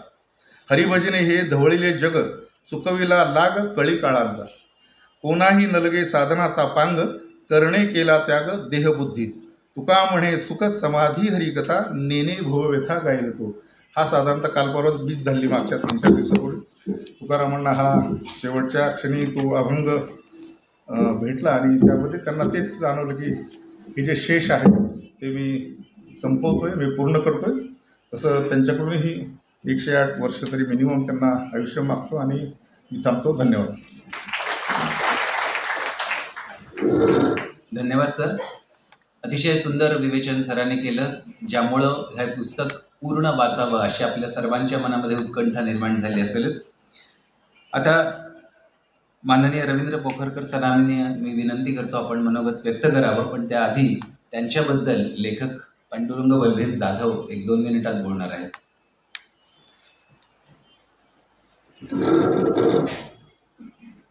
मगाशी मी बोलत असताना रवींद्र पोखरकर सरांच्याबद्दल कृतज्ञता व्यक्त केली होतीच. त्यांना त्यांचा माझा परिचय नव्हता, पण ते अभिव्यक्ती चॅनल जे चालवतात यूट्यूबवरती, त्या चॅनलवरचे कार्यक्रम बघितल्यानंतर मी खूप प्रभावित झालो. माझं जे 4थं सूत्र आहे, कोणत्याही प्रकारच्या व्यसनात जाऊ नका. पण रवींद्र पोखरकर साहेबांनी मला व्यसनी बनवलं. कोणतं व्यसन तर त्यांच्या अभिव्यक्ती चॅनलचा कार्यक्रम बघितल्याशिवाय मला झोपच येत नाही. आणि त्याच्यामुळं त्यांनी मला व्यसनाधीन केलं, म्हणजे माझं हे मोडायला लावलं. आणि अशा ह्या माणसाला मी ओळख नसताना आमंत्रण दिलं, त्यांनी इतक्या मनमोकळेपणाने स्वीकारलं की त्याच्याबद्दल कृतज्ञता व्यक्त करण्यास मला योग्य शब्द सापडत नसल्यामुळं मगाशी मी जरी बोलत असलो तरी त्यांच्या समक्षही पुन्हा एकदा बोलावं म्हणून मी यांच्याकडून 1 मिनिट वेळ घेतला. सर, पुन्हा एकदा आपलं कृतज्ञता.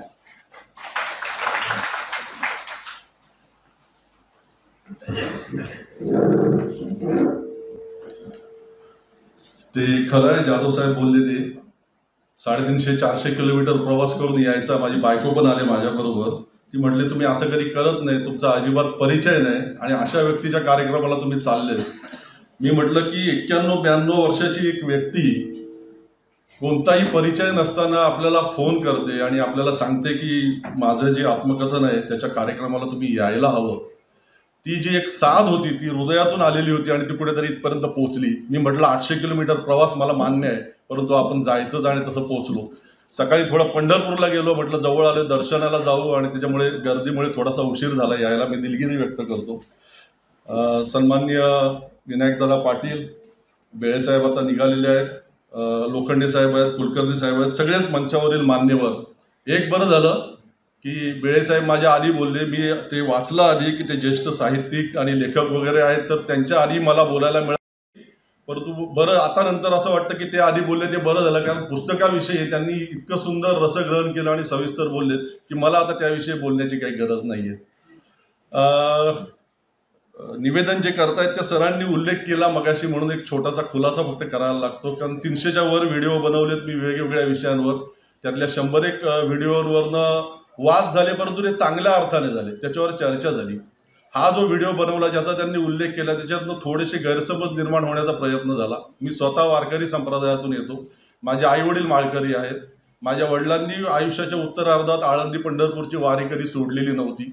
मी स्वतः पूर्ण वेळ वारी अजून केली नाही, परंतु वेगवेगळ्या संघटना ज्या वारीत सहभागी होतात त्यांच्याबरोबर एक दिवस वारीत सहभागी होतो. सकाळपासून संध्याकाळपर्यंत चालून परत घरी जातो.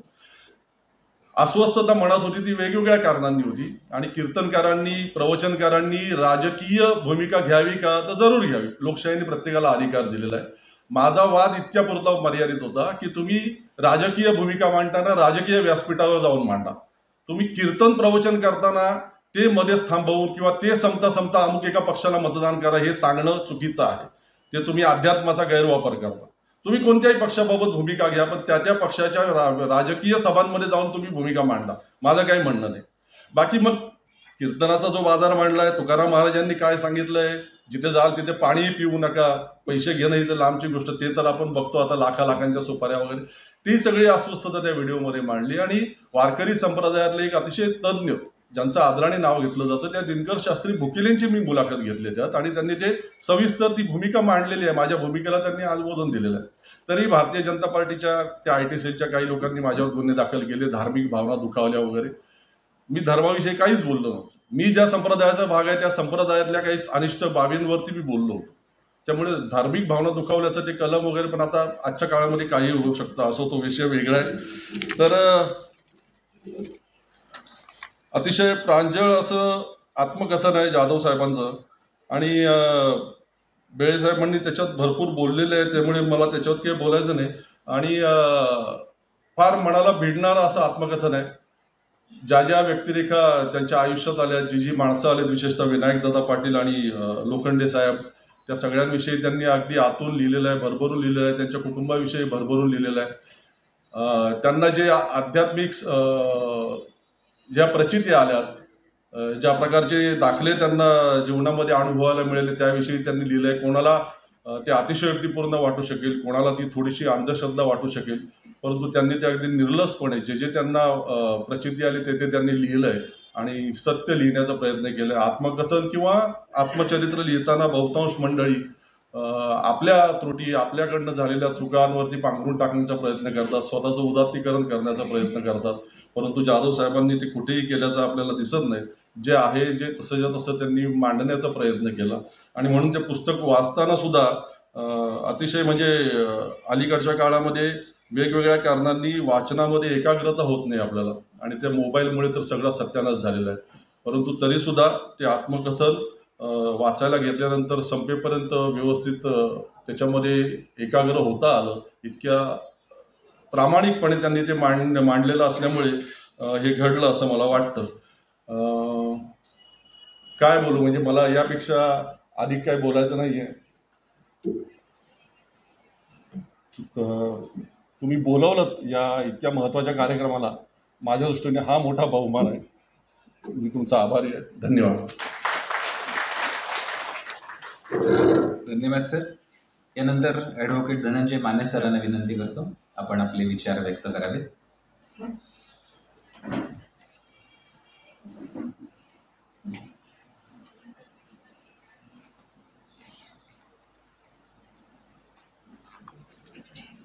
विशेष बाकी पांडुरंग या पुस्तकाचे लेखक आदरणीय पांडुरंग बलवीन जाधव, ज्यांनी स्वतः पांडुरंगासारखंच ज्यांचं जीवन आहे आणि अतिशय चांगल्या रीतीने हे त्यांनी पुस्तक लिहिलेलं आहे. त्याचप्रमाणे माजी आमदार विनायकराव पाटील आणि केळे साहेब, पोखरकर साहेब, लोखंडे साहेब, कुलकर्णी साहेब, राजेंद्र भोसले साहेब, त्याचप्रमाणे आपल्या सगळ्यांचे आवडते निवेदक श्री अभिराम सराफ आणि आमच्या विधी भगिनी डॉक्टर मनीषाताई जाधव आणि इथं मंचावर उपस्थित असणारे सर्व मान्यवर आणि मंचाच्या समोर असलेले सर्व मान्यवर. अतिशय छान असं हे आत्मचरित्र आहे, प्रांजळपणे लिहिलेलं आहे. आत्ताच एका वक्त्याने म्हणले की त्यांचा चष्मा अतिशय क्लिअर आहे, त्यांचा आत्मासुद्धा खूप क्लिअर आहे आणि इतकं सुंदर आत्मचरित्र निर्खलपणे त्यांनी लिहिलेलं आहे. स्वतःची परखड मते मांडलेली आहेत. आत्मचरित्र 2 प्रकारचे असतात. एक स्वतःचं ग्लोरिफिकेशन करायचं आणि दुसरं फॅक्च्युअल आस्पेक्ट मांडायचं. ह्याच्यात कुठंही त्यांनी स्वतःचं ग्लोरिफिकेशन केलेलं नाही, फॅक्च्युअल आस्पेक्ट मांडलेला आहे. आणि दुसरा एक प्रकार असतो चरित्राचा. तो चरित्र लिहिणारा आता दुसरा असतो आणि खूप वेळा चरित्र लिहिणारे जे असतात त्या चरित्र लिहिणाऱ्यामध्ये स्वार्थ असतो. मध्यंतरी मी एका मंत्र्याचं चरित्र एका लेखकाने लिहिलेलं वाचलं आणि त्यात एक असा उल्लेख होता की हे इतके हुशार होते की 12वीच्या परीक्षेला रिझल्टच्या दिवशी ते क्रिकेटच्या मैदानावर क्रिकेट खेळायला गेले होते आणि त्यांचा मित्र रिझल्ट बघायला गेला होता आणि तो पळत आला. त्यावेळी हे मंत्री म्हणाले की दुसरा कोण आला सांग. ते वाक्य वाचलं आणि माझं डोकंच सणकलं. हे चिंतामणराव देशमुख यांच्या चरित्रातला भाग त्या लेखकाने त्या मंत्र्याच्या नावाने पुढे सोडून दिली होती. ताबडतोब फोन उचलला आणि फोन केला त्यांना आणि बरोबर अतिशय छान पुस्तक लिहिलं आहे साहेब असं तसं. मी त्यांना ॲडमिट करून घेतलं आमच्या क्रॉस एक्झामिनेशनमध्ये. अतिशय छान लिहिलेलं आहे पुस्तक हे ते. आणि म्हणलं काय हो, म्हणलं ते 12वी तुम्ही लिहिलेलं आहे आणि हे मंत्री ज्यावेळी झाले त्यावेळी 12वी नव्हती हो, म्हटलं 11वी होती म्हटलं. हा असं. आणि म्हणलं चिंतामणराव देशमुखांचा तुम्ही ह्यांच्या नावाने खपवलं आहे म्हणलं, आता मी तुमच्यावर FIR दाखल करणार आहे म्हटलं. तो इतका घाबरला 5 मिनिटांनी फोन केला. हो नाही साहेब तसलं काय करू नका, मी सोलापूरला येतो भेटतो. आणि मग नंतर तो आला सोलापूरला. मी म्हणलं एक ते पॅरेग्राफ काढून टाकायचं म्हणलं, दुसरं तिसरं काय करायचं आहे असं काही लिहिलेलं असतं. आणि आत्मचरित्रात मी मध्यंतरी एक आत्मचरित्र वाचलेलं होतं. ती व्यक्ती मला माहिती होती खरी कशा रीतीची आहे ती, पण त्याने असंच स्वतःचं ग्लोरिफिकेशन केलं होतं.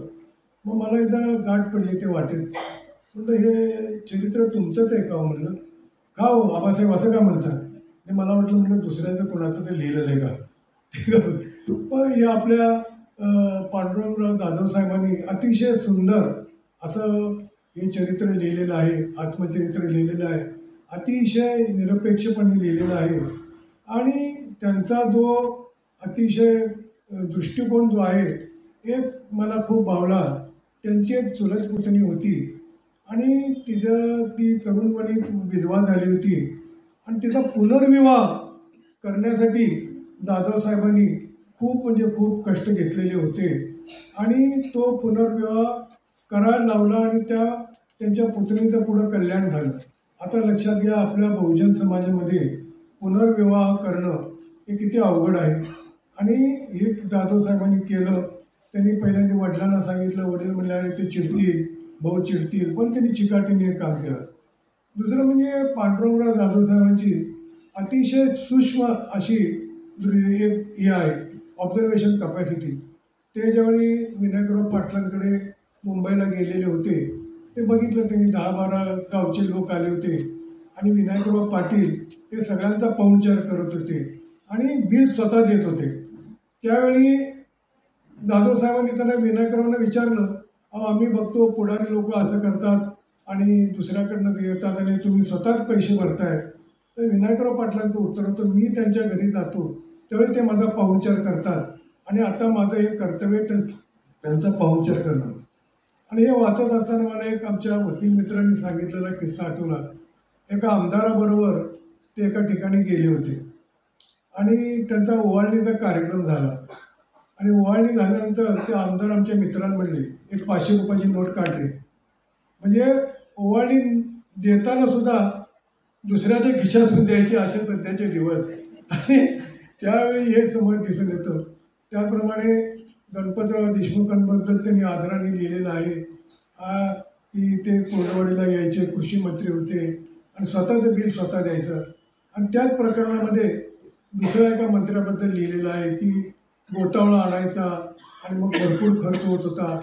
आणि अधिकारी म्हणाले म्हणे की एक बिल काढा हो, त्यात बिलात आपण ॲडजस्ट करू. पण जाधव साहेबांनी ते काय मानलं नाही. आणि असे अनेक त्यांनी अतिशय प्रामाणिकपणे हे केलेले आहे, शासनाची सेवा केलेली आहे.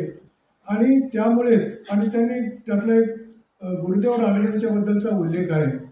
गुरुदेव रानडेंच्याकडे राष्ट्रपती राधाकृष्णन गेले होते त्यांच्याकडे भेटायला आणि प्रवचनाला ते आले होते. तर गुरुदेव म्हणले, तुम्ही एवढे मोठे राष्ट्रपती आहेत तर तुम्ही इथं कशाला आला माझे, म्हणजे तुम्ही माझं प्रवचन ऐकायला आला. ते म्हणले, तुम्ही इतके विद्वान आहात की मी माझ्या राष्ट्रपती पदाची ही झूल आहे ती मी उतरून आलेलो इथं. आणि त्या गुरुदेव रानडे माझेसुद्धा गुरुच आहेत. आणि त्यांचं वाक्य एक अतिशय छान आहे. त्यांचं एक वाक्य आहे की वैद्य हा चांगल्या मनाचा पाहिजे, तसं डॉक्टर हा चांगल्या मनाचा पाहिजे, वकील चांगल्या मनाचा पाहिजे, इंजिनियर चांगल्या मनाचा पाहिजे. आणि शासकीय अधिकारीसुद्धा जाधवसाहेब तुमच्यासारखा चांगल्या मनाचा असला तर आपला देश पुढे जायला हे होणार. आणि अतिशय छानरित्या आपण हे सगळं केलेलं आहे. आपण सेंचुरी पूर्ण करावी याच आपण व्यासपीठावर तुमचा सत्कार करू आणि तुम्हाला दीर्घायुष्य लाभो आणि असंच तुमच्याकडनं साहित्य सेवा घडावी अशी मी परमेश्वराकडे प्रार्थना करतो आणि माझं भाषण थांबवतो. धन्यवाद माने सर. माने सरांच्या भाषणातून आपल्याला हे लक्षात आलं की वाचक जर चोखंदळ असेल तर काहीही लिहिले तो खपवून घेत नाही.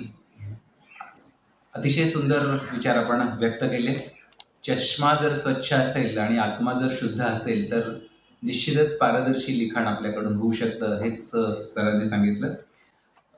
आज खरं बऱ्याच जणांना आपल्या भावना व्यक्त करायच्यात. माढ्यावरूनही मी सांगितलं बरेच जण आलेले आहेत, परंतु एक प्रतिनिधी म्हणून डॉक्टर D.V. चौरे यांना मी विनंती करतो की त्यांनी इथं विचार व्यक्त करावेत आणि त्यांच्यानंतर मग माजी आमदार विनायकराव पाटील सर आपल्याला मार्गदर्शन करतील.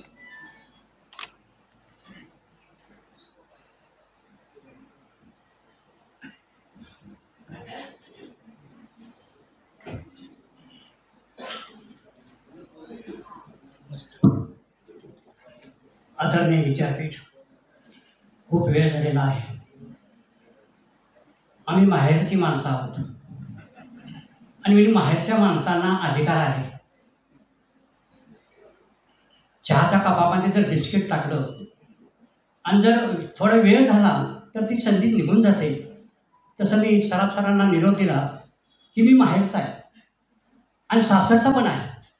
जाधव सर सासर तिथंच आहे आणि आमच्या अरुणाताईचं पण माहेर तिथंच आहे. त्यांचं आडनाव बोधले, ताकमुगे असं त्यांना म्हटलं जातं. जेव्हा आम्ही गाडीतून प्रवास करत होतो माढ्याहून, तेव्हा एक शीर्षक वाचलं, शेष. आम्हाला असं वाटलं आमचा असा गैरसमज झाला असेल की शेवटी माणूस काय सगळं संपलेलं आहे, 91 वर्ष झालेलं आहे आणि आता पांडुरंगाकडे आपल्याला जायचं आहे, पहिले तिराकडे आपल्याला जायचं आहे. तेव्हा शेष याचा अर्थ असा की माझं सगळं संपलंय, आता मी पांडुरंगाच्या चरणी चाललेला. मला एक ज्ञानेश्वरांची आठवण होते, अवघाची संसार सुखाचा करीन, आनंद भरीन तेनी लोकी, जाईन ग माय तया पंढरपुरा, भेटणे माझ्या पांडुरंगा. जाधव साहेबांनी आतापर्यंत जे समाज आहे तो समाज पांडुरंगासारखा केला. प्रत्येक देश, प्रत्येक गाव, ज्ञानेश्वर महाराज म्हणायचे, जे जे भेटे भूत ते माने जे पांडुरंग, जे जे काही तुम्हाला माणूस भेटेल तो माझा पांडुरंगासारखा आहे, माणसासारखा आहे असं काय. मग कोणी उल्लेख केला ज्ञानेश्वरांचा, जे जे वांछील ते ते लाभो प्राणी जातं. जाधव साहेबांनी तेच केलं. काही माणसं कशी असतात बघा, अनेक संकट येतात, अनेक यातना होतात, पण यातनांना त्याने कधी, जसं सकाळी धुकं पडतं ना, धुकं पडल्यानंतर पहाट होत असते, तसं यातनाचे त्यांना धुकं पडलं, संकटाचं धुकं पडलं, पण पहाट होणार आहे याची पांडुरंगाला जाणीव होती. एक आठवण करून देतो, दोघं पण या ठिकाणी आहेत. 1980 साली मी सर्व्हिसला लागलो आता त्याचा उल्लेख करू नये असं मला वाटतं. पण 1979 साली 1979 साली मी बी एड झालो आणि नोकरीच्या शोधामध्ये होतो. तेव्हा मी जिल्हा परिषदेला अर्ज केला आणि त्यावेळी दिनकरराव पाटील शिवो होते.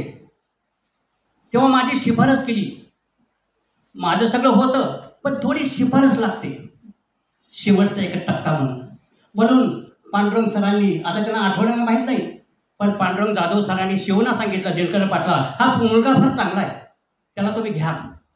नंतर विनामराव पाटील तेव्हा मोठे सभापती होते, का आमदार होते 1980 साली सभापती होते, तेव्हा सांगितलं हा मुलगा चांगला आहे त्याला घ्या. तेव्हा अशा प्रकारची चांगलं माणसं शोधण्याची कला पाटील साहेबाकडे आहे, आपल्या आमच्या जाधव साहेबाकडे आहे.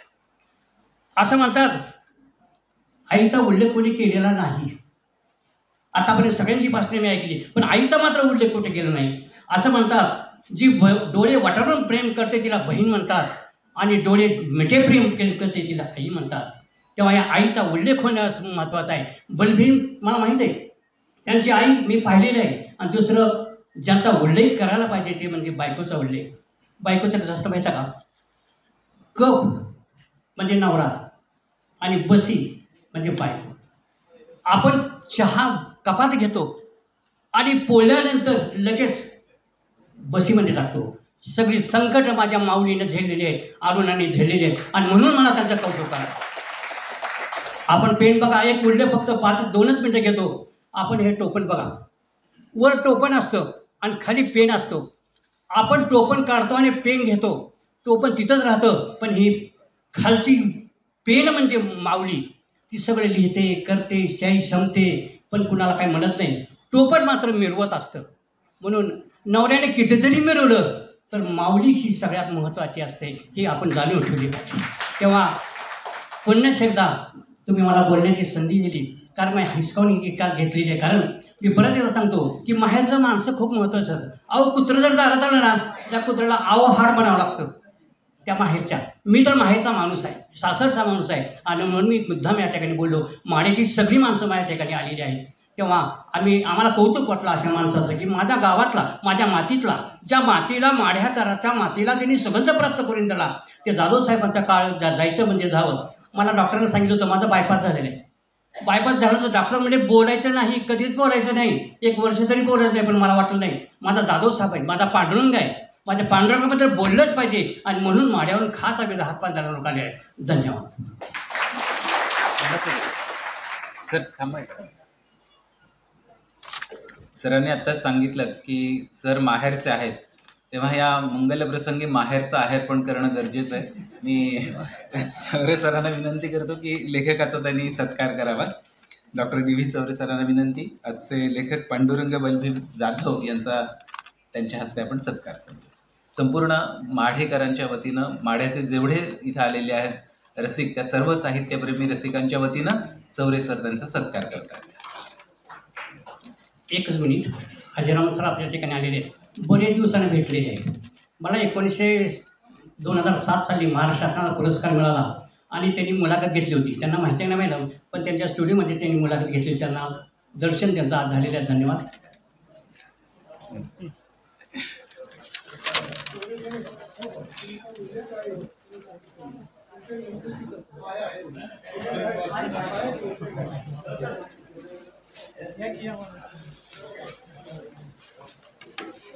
माढ्यावरून जे खास इथे आलेले आहेत पुस्तक प्रकाशनाच्या सोहळ्यासाठी, तर त्यांनी लवकरात लवकर व्यासपीठावरती यायचं आहे.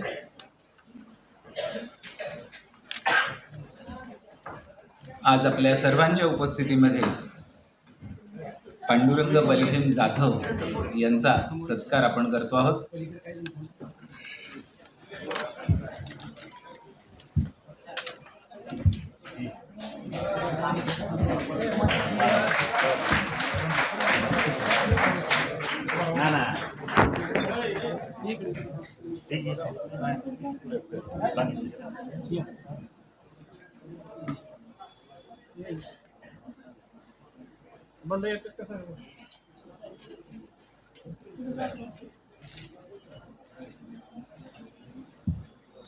धन्यवाद.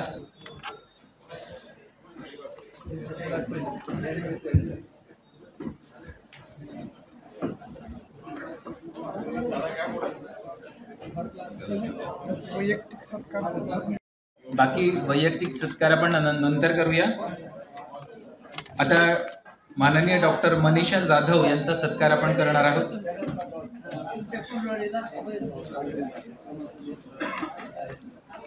सर्वांनी पुन्हा स्थानापन्न व्हायचे. डॉक्टर मनीषा जाधव यांचा सत्कार ॲडव्होकेट धनंजय माने सरांनी करावा अशी विनंती. नुकत्याच LLB झालेल्या डॉक्टर मनीषाताई जाधव यांचा सत्कार आपण करणार आहोत.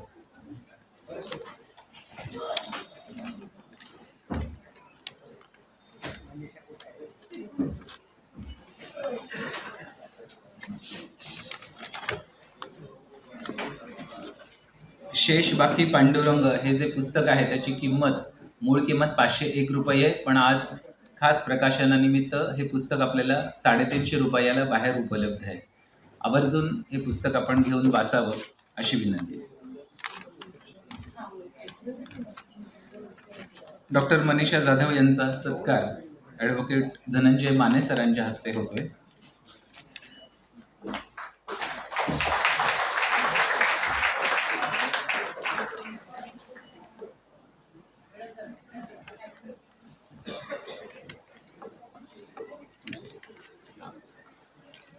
आजच्या कार्यक्रमाच्या सूत्रसंचालनाची धुरा अगदी खूप उबदार पद्धतीनं जसं आकाशवाणीवर बातम्या ऐकतो त्याप्रमाणे आदरणीय अभिराम सराफ यांनी बजावलेला आहे. तर त्यांचा सत्कार मान्य अध्यक्षांनी करावा असं मी त्यांना विनंती करतो.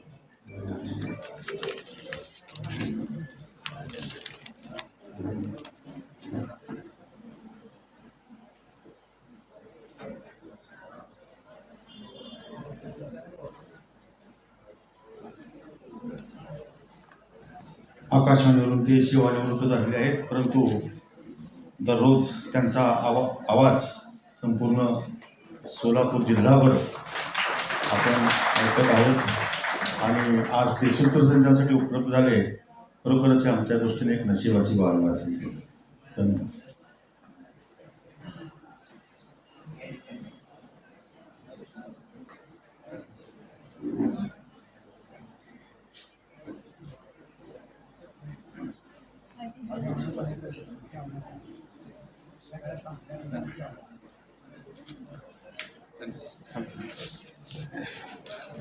माननीय विनायकराव पाटील सरांना मी अध्यक्षीय भाषण करण्याची विनंती करतो.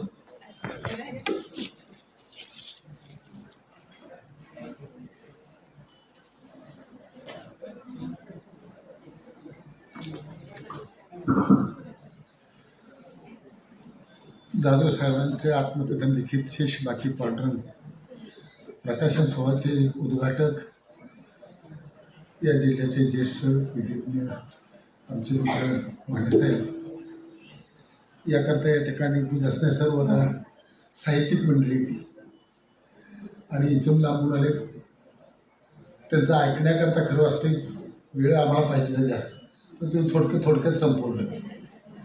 कारण काही लोकांच्या भाषणातून सांगण्यातून काही परिणाम होतो सांगता येत नसतं, ते महत्त्वाचं. परंतु वेळेच्या अभावी आपण लवकर आलो. लोखंडे साहेब खानवणीत आलेत, त्यानंतर चौधरी साहेब आपले प्रकाशक आहेत, पद्माकर कुलकर्णी साहेब, आपण अनेक क्षेत्रात काम करता, पण आपली आजच ओळख झाली. ते आणि जाधव साहेब त्यांच्या सुवेदी पत्नी उपस्थित सर्व आता आमच्या वागणी झाली, सगळी इतर माडेकर मंडळी बंद झाली. आता अध्यक्ष याला त्याने समारोपाच्या दृष्टीने सगळ्यांनी काय काय केलं सांगत नाही आता, आणि सगळ्यांनी ऐकलेलं आहे. वेळ पुष्कळ झाली, 1 वाजले. एवढंच सांगेन की यांनी जे जाधव साहेबांनी आत्मकथन केलं, परत चिंतन करणं सोपं असतं, आत्मचिंतन करणं फार आवडतं. आत्मकथनात त्यांनी सगळं आत्मचिंतन लिहिलेलं आहे. दुसऱ्या विषयी तुम्ही लिहायला लागलात, पानभर लिहा, तो कसा आहे तो. स्वतःविषयी लिहा म्हटलं तर माणूस गप्पच बसतो, लिहिताच येत नाही. कारण खरं सांगावं तरी पंचायत, खोटं सांगावं तर ते मनाला पटत नाही. परंतु अलीकडे आत्मकथन जे येतात ना, आमचे वकील साहेब म्हणले की असतं तिसऱ्याने लिहिलेलं, त्याचं नसतं त्या ठिकाणी, चौथंच काहीतरी असतं. आणि या प्रकाशन सोहळ्याच्या निमित्त मी आपल्याला एकच सांगेन की समाजामध्ये जी माणसं काही असतात ती समाजाला मार्गदर्शन करत असतात. आमच्या लीडरची एक म्हण आहे, who lead to others that's called leader. आता ते दुसऱ्याला पुढं करत नाहीत, आपणच पुढं जातात. परंतु ती लीडरची व्याख्याच त्यांनी बदलून टाकली. आणि त्याप्रमाणे जर विचार केला तर संपूर्णपणे ऐकलं वाचलं तर ते ऐकावं वाटत नाही, पाहावं वाटत नाही, चिंतन करावं वाटत नाही. काय चिंतन करावं? तुम्ही नेहमी बघता बातम्या वगैरे. सभागृहात आम्ही 10 वर्ष काम केलं. आमच्या वेळेला तिथे वसंतदादा असायची, पवार साहेब सगळी माणसं असायची. आणि लोकमान्य टिळकांचे नातू जयवंत टिळक ते आमच्या अध्यक्ष विधान परिषदेत, त्यावेळेला आम्ही होतो.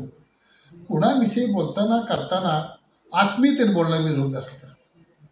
एस.एन. जोशीवरती बोलताना आमचे एक मंत्री त्यावेळेला यशवंत चव्हाण मुख्यमंत्री होती, डोकं ऐका नाही एवढंच म्हणली होती मंत्र्यांना, काय तुम्ही मला सांगता म्हणजे चुकीचं सांगितलं. यशवंत चव्हाण मुख्यमंत्रीच्या खुर्चीवर उठले आणि सांगितलं की आमच्या सहकार्याने जे बोलले ते चुकीचं बोलले, ते सन्माननीय सभागृहाचे विरोधी पक्षनेते, त्यांच्याविषयी असं बोलणं बरोबर नाही, म्हणून मी माफी मागतो म्हणजे. ही संस्कृती कुठं? आणि आता म्हणते तू माफी माग, राजीनामा दे, तू आमकीकडे जा, तुला काय अक्कलच नाही. आता रागरागिनी जर खवळत बसले तर कसं काय करायचं, आणि ते सभागृह कसं काय करायचं?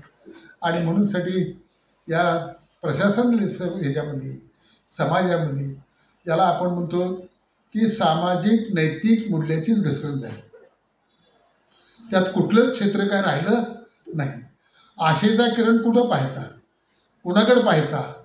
तर हे पुस्तक वाचलं तर तेवढा तरी आशेचा किरण येतो. काही माणसाची प्रामाणिकपणे आयुष्य केलं तर माझ्याजवळ ती होती. मी सौद्यासने कृषी अधिकारी होते, आमदार त्यांना म्हटलं आता इथं तुम्ही थांबू नका, जावा म्हणलं बंडिंग खात्यामध्ये जरा कामं चांगली होती, तिथं ते पाठवलं त्यांना. ते पार्सल ते थांबलं नाही. त्यामुळे खाल्लेही पैसे खात्यात वरलेही मागतात. म्हणले मी काय करू म्हणतो, माघारी घ्या म्हणले मला. आता म्हणलं त्या खात्यात जाण्याकरता अनेक केसेस नाही.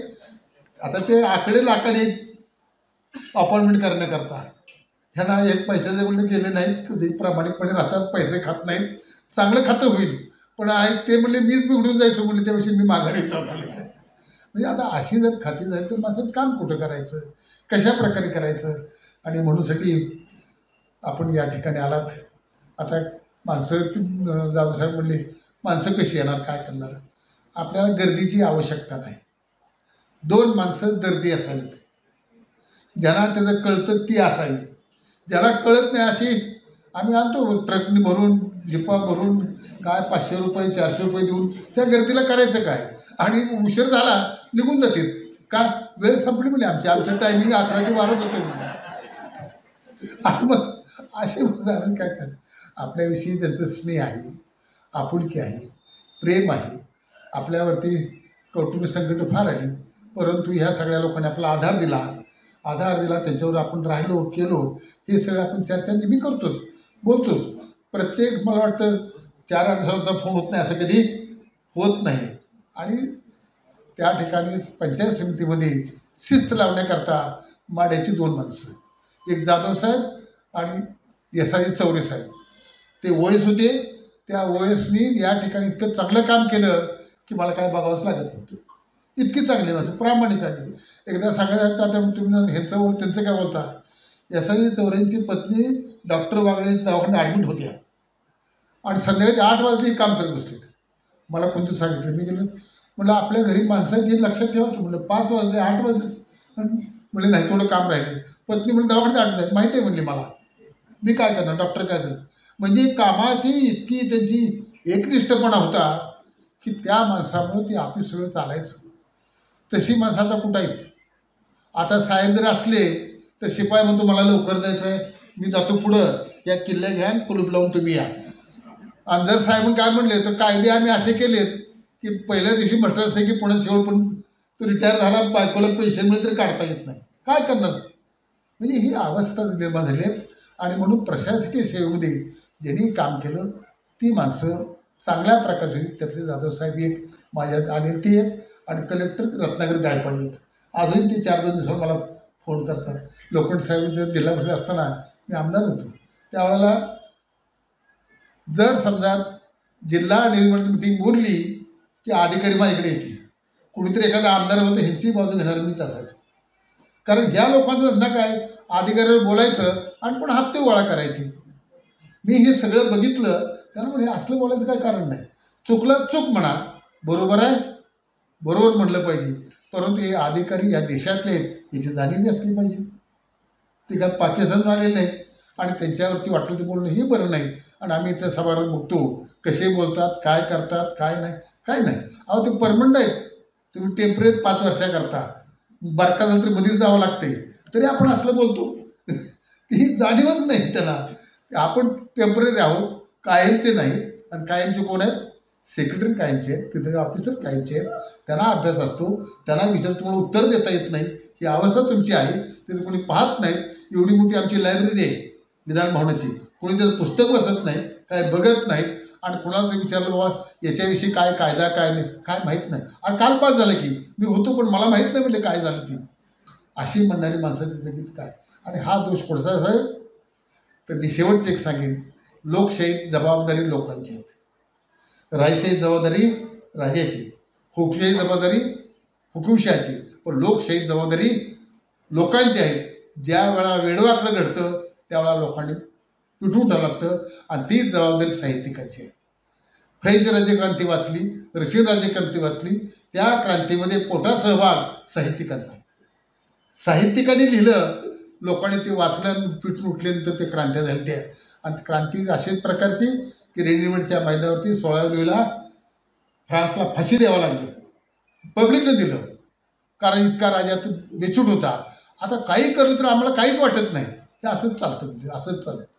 त्यामुळं संवेदनशील असलं पाहिजे. आणि त्याकरता जाधव साहेबांचं पुस्तक आपण वाचावं, अभ्यास करावा, चिंतन करावं, मनन करावं, आपल्यात काय परिवर्तन करता आलं तर ते करावं, अशा प्रकारे विनंती करतो. माझ्या पूर्ण. धन्यवाद पाटील सर, अतिशय चांगले विचार आपण मांडलेले. आता उत्कर्ष चौरे यांचा सत्कार करावा अशी एक आपल्याला विनंती. सोलापूर जिल्हा दूध संघाचे नूतन मॅनेजिंग डायरेक्टर म्हणून आपली निवड झालेली. पाटील सरांना विनंती, आपण त्यांचा सत्कार करूया.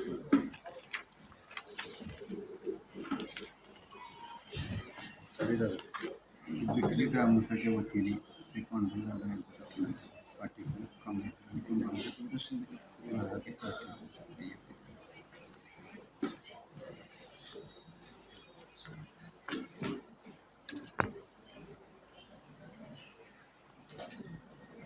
यानंतर आभार प्रदर्शनासाठी डॉक्टर मनीषा जाधव यांना मी आमंत्रित करतो.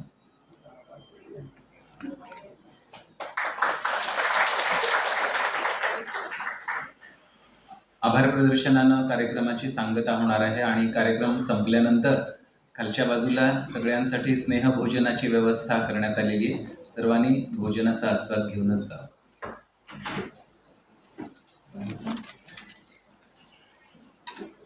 भेटी तुमच्या आली आहे पूर्णाहुतीच्या कातर वेळी, सुचल्या तसा सादर करते आभाराच्या 4 ओळी. तुमच्या आमच्या ओठामधून एकच आता स्मरण गावा, कृतज्ञतेचा सोहळा बोलून मैफिलीचा या शेवट व्हावा, मैफिलीचा या शेवट व्हावा. सर्वांना सप्रेम नमस्कार. गुड आफ्टरनून तर म्हणणार नाही, कारण आपण सोलापूरमध्ये उन्हाळा कसा असतो आपल्या सर्वांना माहिती आहे. मी मनीषा जाधव तुमच्यासमोर आभार व्यक्त करण्यासाठी उभी आहे. सर, आज आपण शेष बाकी पांडुरंग हे माझे सासरे पांडुरंग जाधव यांच्या आत्मचरित्राच्या प्रकाशन सोहळ्यासाठी इथं जमलेलो आहोत.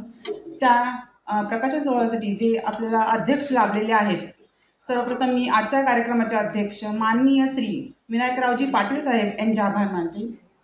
त्यांनी आमच्या विनंतीला मान देऊन अध्यक्षपद स्वीकारले, त्यांचे बहुमूल्य विचार प्रस्तुत केले, त्याबद्दल त्यांचे पुनश्च आभार. आम्ही त्यांना प्रेमाने बापू म्हणतो. ॲक्च्युली ते आमच्यासाठी परके नसून आमच्या घरात एक मेंबर आहे म्हटलं तर चुकीचं ठरणार नाही.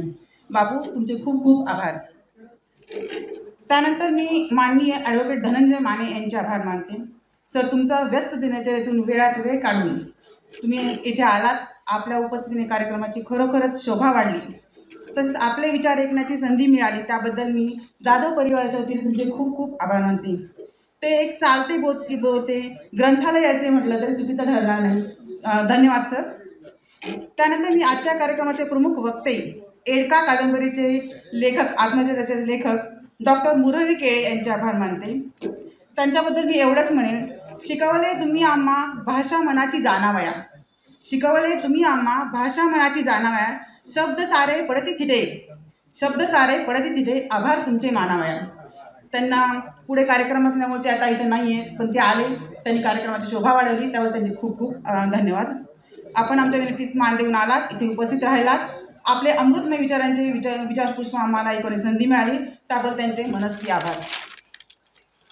यानंतर मी आजचे दुसरे प्रमुख वक्ते रवींद्र पोखरकर, संपादक अभिव्यक्ती यूट्यूब चॅनल ठाणे, यांचेही मी आभार मानते. ते एक कार्यक्रम त्यांचा ठरलेला असून तो बाजूला सरून ते आमच्यासाठी इथं उपस्थित राहिले, त्यांनी त्यांचे विचार व्यक्त केले, त्याबद्दल त्यांचे खूप खूप आभार. यानंतर मी प्रमुख उपस्थिती अशोक लोखंडे साहेब यांचे आभार मानते. माननीय अशोक लोखंडे साहेब, ते फक्त आमच्या कार्यक्रमाचे प्रमुख उपस्थिती नसून ते आत्मचरित्राचे सहप्रवासी आहेत असं म्हटलं तर ते चुकीचं ठरणार नाही. बापू असतील किंवा लोखंडे साहेब असतील, हे चरित्राच्या लेखनाच्या पहिल्या पानापासून ते आमच्याबरोबर आहेत. प्रत्येक गोष्टीमध्ये त्यांनी खूप सहकार्य केलेलं आहे, त्यामुळे त्यांचे खूप खूप आभार. त्या दोघांबद्दलही मी म्हणेन की शब्दातून कसे आभार व्यक्त करावे तुमचे, शब्दातून कसे आभार व्यक्त करावे तुमचे, तुमच्या विषयाच्या आधाराने मन भरून आले आमचे. धन्यवाद बापू, धन्यवाद लोखंडे साहेब. यानंतर मी माननीय श्री पद्माकर कुलकर्णी यांचे आभार मानते. ते फक्त पत्रकारच नव्हे तर ते उत्तम साहित्यिक आहेत. त्यांनी आमच्या कार्यक्रमाला हजेरी लावली, त्यांनी आमच्याबद्दल म्हणजे पुस्तकाबद्दल विचार व्यक्त केले, त्याबद्दल त्यांचे खूप खूप आभार. यानंतर मी ज्यांच्यामुळे हा कार्यक्रम इथंपर्यंत सुखकरपणे चांगला होऊ शकला ते म्हणजे शिवप्रज्ञा प्रकाशनचे प्रकाशक राजेंद्र भोसले, डॉक्टर राजेंद्र भोसले त्यांनी आमच्यासाठी खूप प्रयत्न केलेले आहेत. त्यानंतर त्यांनी आत्मचरित्रासाठी खूप कष्ट घेतलेलं आहे. बरेच वेळा सुचवलेल्या दुरुस्त्या त्यांनी खूप आनंदाने दुरुस्त केलेल्या आहेत आणि त्यांची तब्येत ठीक नसताना सुद्धा वेळेत कार्यक्रम होण्यासाठी त्यांनी खूप मोलाचं सहकार्य केलं, त्याबद्दल त्याचेही खूप खूप आभार. त्यानंतर मी आमच्या परिवारातले सदस्य गजानन सुखदेव सरवसे, ॲक्च्युली ते आमच्या परिवाराचे जावई जरी असले तर ते खऱ्या अर्थाने एक पुत्रच आहेत असं मी म्हणेन, कारण गेल्या आठवडाभर ते सोलापूरमध्ये आहेत. प्रत्येक कार्यक्रम वक्ता ठरवण्यापासून कार्यक्रमाचं नियोजन करण्यापासून ते एका मुलाप्रमाणे कष्ट घेत आहेत, त्यांचे खूप खूप आभार. यानंतर मी आपले फोटोग्राफर जे माझे काकाच आहेत, आपल्या लोकांचे आभार मानवले म्हणतात पण ते मानणं गरजेचं आहे, सो त्यांचेही खूप खूप आभार. यानंतर आपल्या पुस्तक जे आहे त्याचं मुखपृष्ठ जे आहे शिरीष घाटे यांनी केले, ते खूप सुंदर केलेलं आहे, त्याबद्दल त्यांचेही आभार. त्यानंतर त्याचे आत्मचरित्र शब्दांकन जे आहे राजश्रीताई भोसले यांनी केलेले आहे, त्यांचेही खूप खूप आभार. यानंतर वंदना कुलकर्णी मॅडम साहित्यिक, मारुती कटक धोंड साहित्यिक, गोविंद काळे, डॉक्टर शिवाजीराव देशमुख कृषी अधिकारी साठेसाहेब, कृषी विभागातील अधिकारी, आजच्या कार्यक्रमासाठी उपस्थित असलेले विविध अधिकारी, त्याचबरोबर वेगवेगळ्या ठिकाणून आलेले वेगवेगळे व्यक्ती, कवी अशोक जानराव, माडावरून आलेले चौरे आणि ताकमोगे परिवार. इथं शक्य नाही प्रत्येकाचं नाव घेणं, त्यामुळं मी थोडक्यात सांगते की जे आप्तेष्ट मंडळ आहेत, चौरे परिवार, ताकमोगे परिवार, त्याचबरोबर डोंगरे परिवार, संतोष जुगदार, या सर्वांचेही मी खूप खूप मनापासून आभार मानते. यानंतर त्याचबरोबर आजच्या कार्यक्रमासाठी उपस्थित असलेले पत्रकार, इलेक्ट्रॉनिक मीडिया, प्रिंट मीडिया यांचेही मी इथे उपस्थित राहिल्याबद्दल त्यांचे आभार मानते. तसंच वेळ, पैसा, परिश्रम खर्च करून कार्यक्रमाच्या यशासाठी झटलेल्या प्रत्येक व्यक्तीचे आभार. उदात्त उत्तम विचारांनी प्रेरित असा कार्यक्रम घडवून आणणाऱ्या आयोजकाच्या इच्छाशक्तीचे आभार. कार्यक्रमाच्यासाठी उपस्थित सर्व श्रोते, मित्रमंडळी, पाहुणे या सर्वांचे मनापासून आभार. विचारांच्या मशाली हातात घेऊन तळपत्या सुराचा वारसा सांगणाऱ्या सर्व मान्यवरांचे आभार. वादळांना झेलण्याचे साहस देणाऱ्या सर्व वक्त्यांचे आभार. आजच्या कार्यक्रमाचे प्रमुख आकर्षण ज्याच्यासाठी आपण इथं आलेलो आहोत, जे म्हणजे माझे सासरे पांडुरंग बलवीन जाधव. त्यांची नुकतीच साहित्य क्षेत्रात पदार्पण केल्याचं वर्षी सर्वात यंग आर्टिस्ट म्हणजे लेखक जर आपण म्हणतो, त्यांनी कादंबरी लिहिलेली आहे. त्यांच्या कादंबरीतनं एक ना एक शब्द खरा आहे, कारण त्यांना डायरी लिहिण्याची सवय आहे. त्यामुळे त्यातला एकही वेळ तुम्हाला खरी जाणवेल. त्यांचा हा प्रवास हा येथेच थांबू नये. त्यांनी असाच पुढं पुस्तकं लिहावी आणि आम्ही त्यांचे सहप्रवासी आहोत. त्याबद्दल मी त्यांचे अजिबात आभार मानणार नाही, कारण घरच्या माणसाचे आपण कधी आभार मानत नाही. पण मी विशेष आभार मानेल ते म्हणजे आमच्या आत्या, कारण एका यशस्वी पुरुषामागे एक स्त्रीच उभा राहू शकते. आणि इथंपर्यंत जे दादांचं आयुष्य आहे ते सुरळीतपणे पार पाडण्यामागं आत्यांचा खूप मोलाचा वाटा आहे. त्यामुळे त्यांचाही आभार. परिवारामधले जे वेगवेगळे सदस्य आहेत ज्यांनी आम्हाला हे कार्यक्रमामध्ये पार पाडण्यासाठी खूप मोठं मार्गदर्शन केलं, त्याबद्दल त्यांचाही आभार. चुकून जर माझ्याकडून कुणाचं नाव राहून गेलं असेल तर त्यांची मी क्षमा मागते.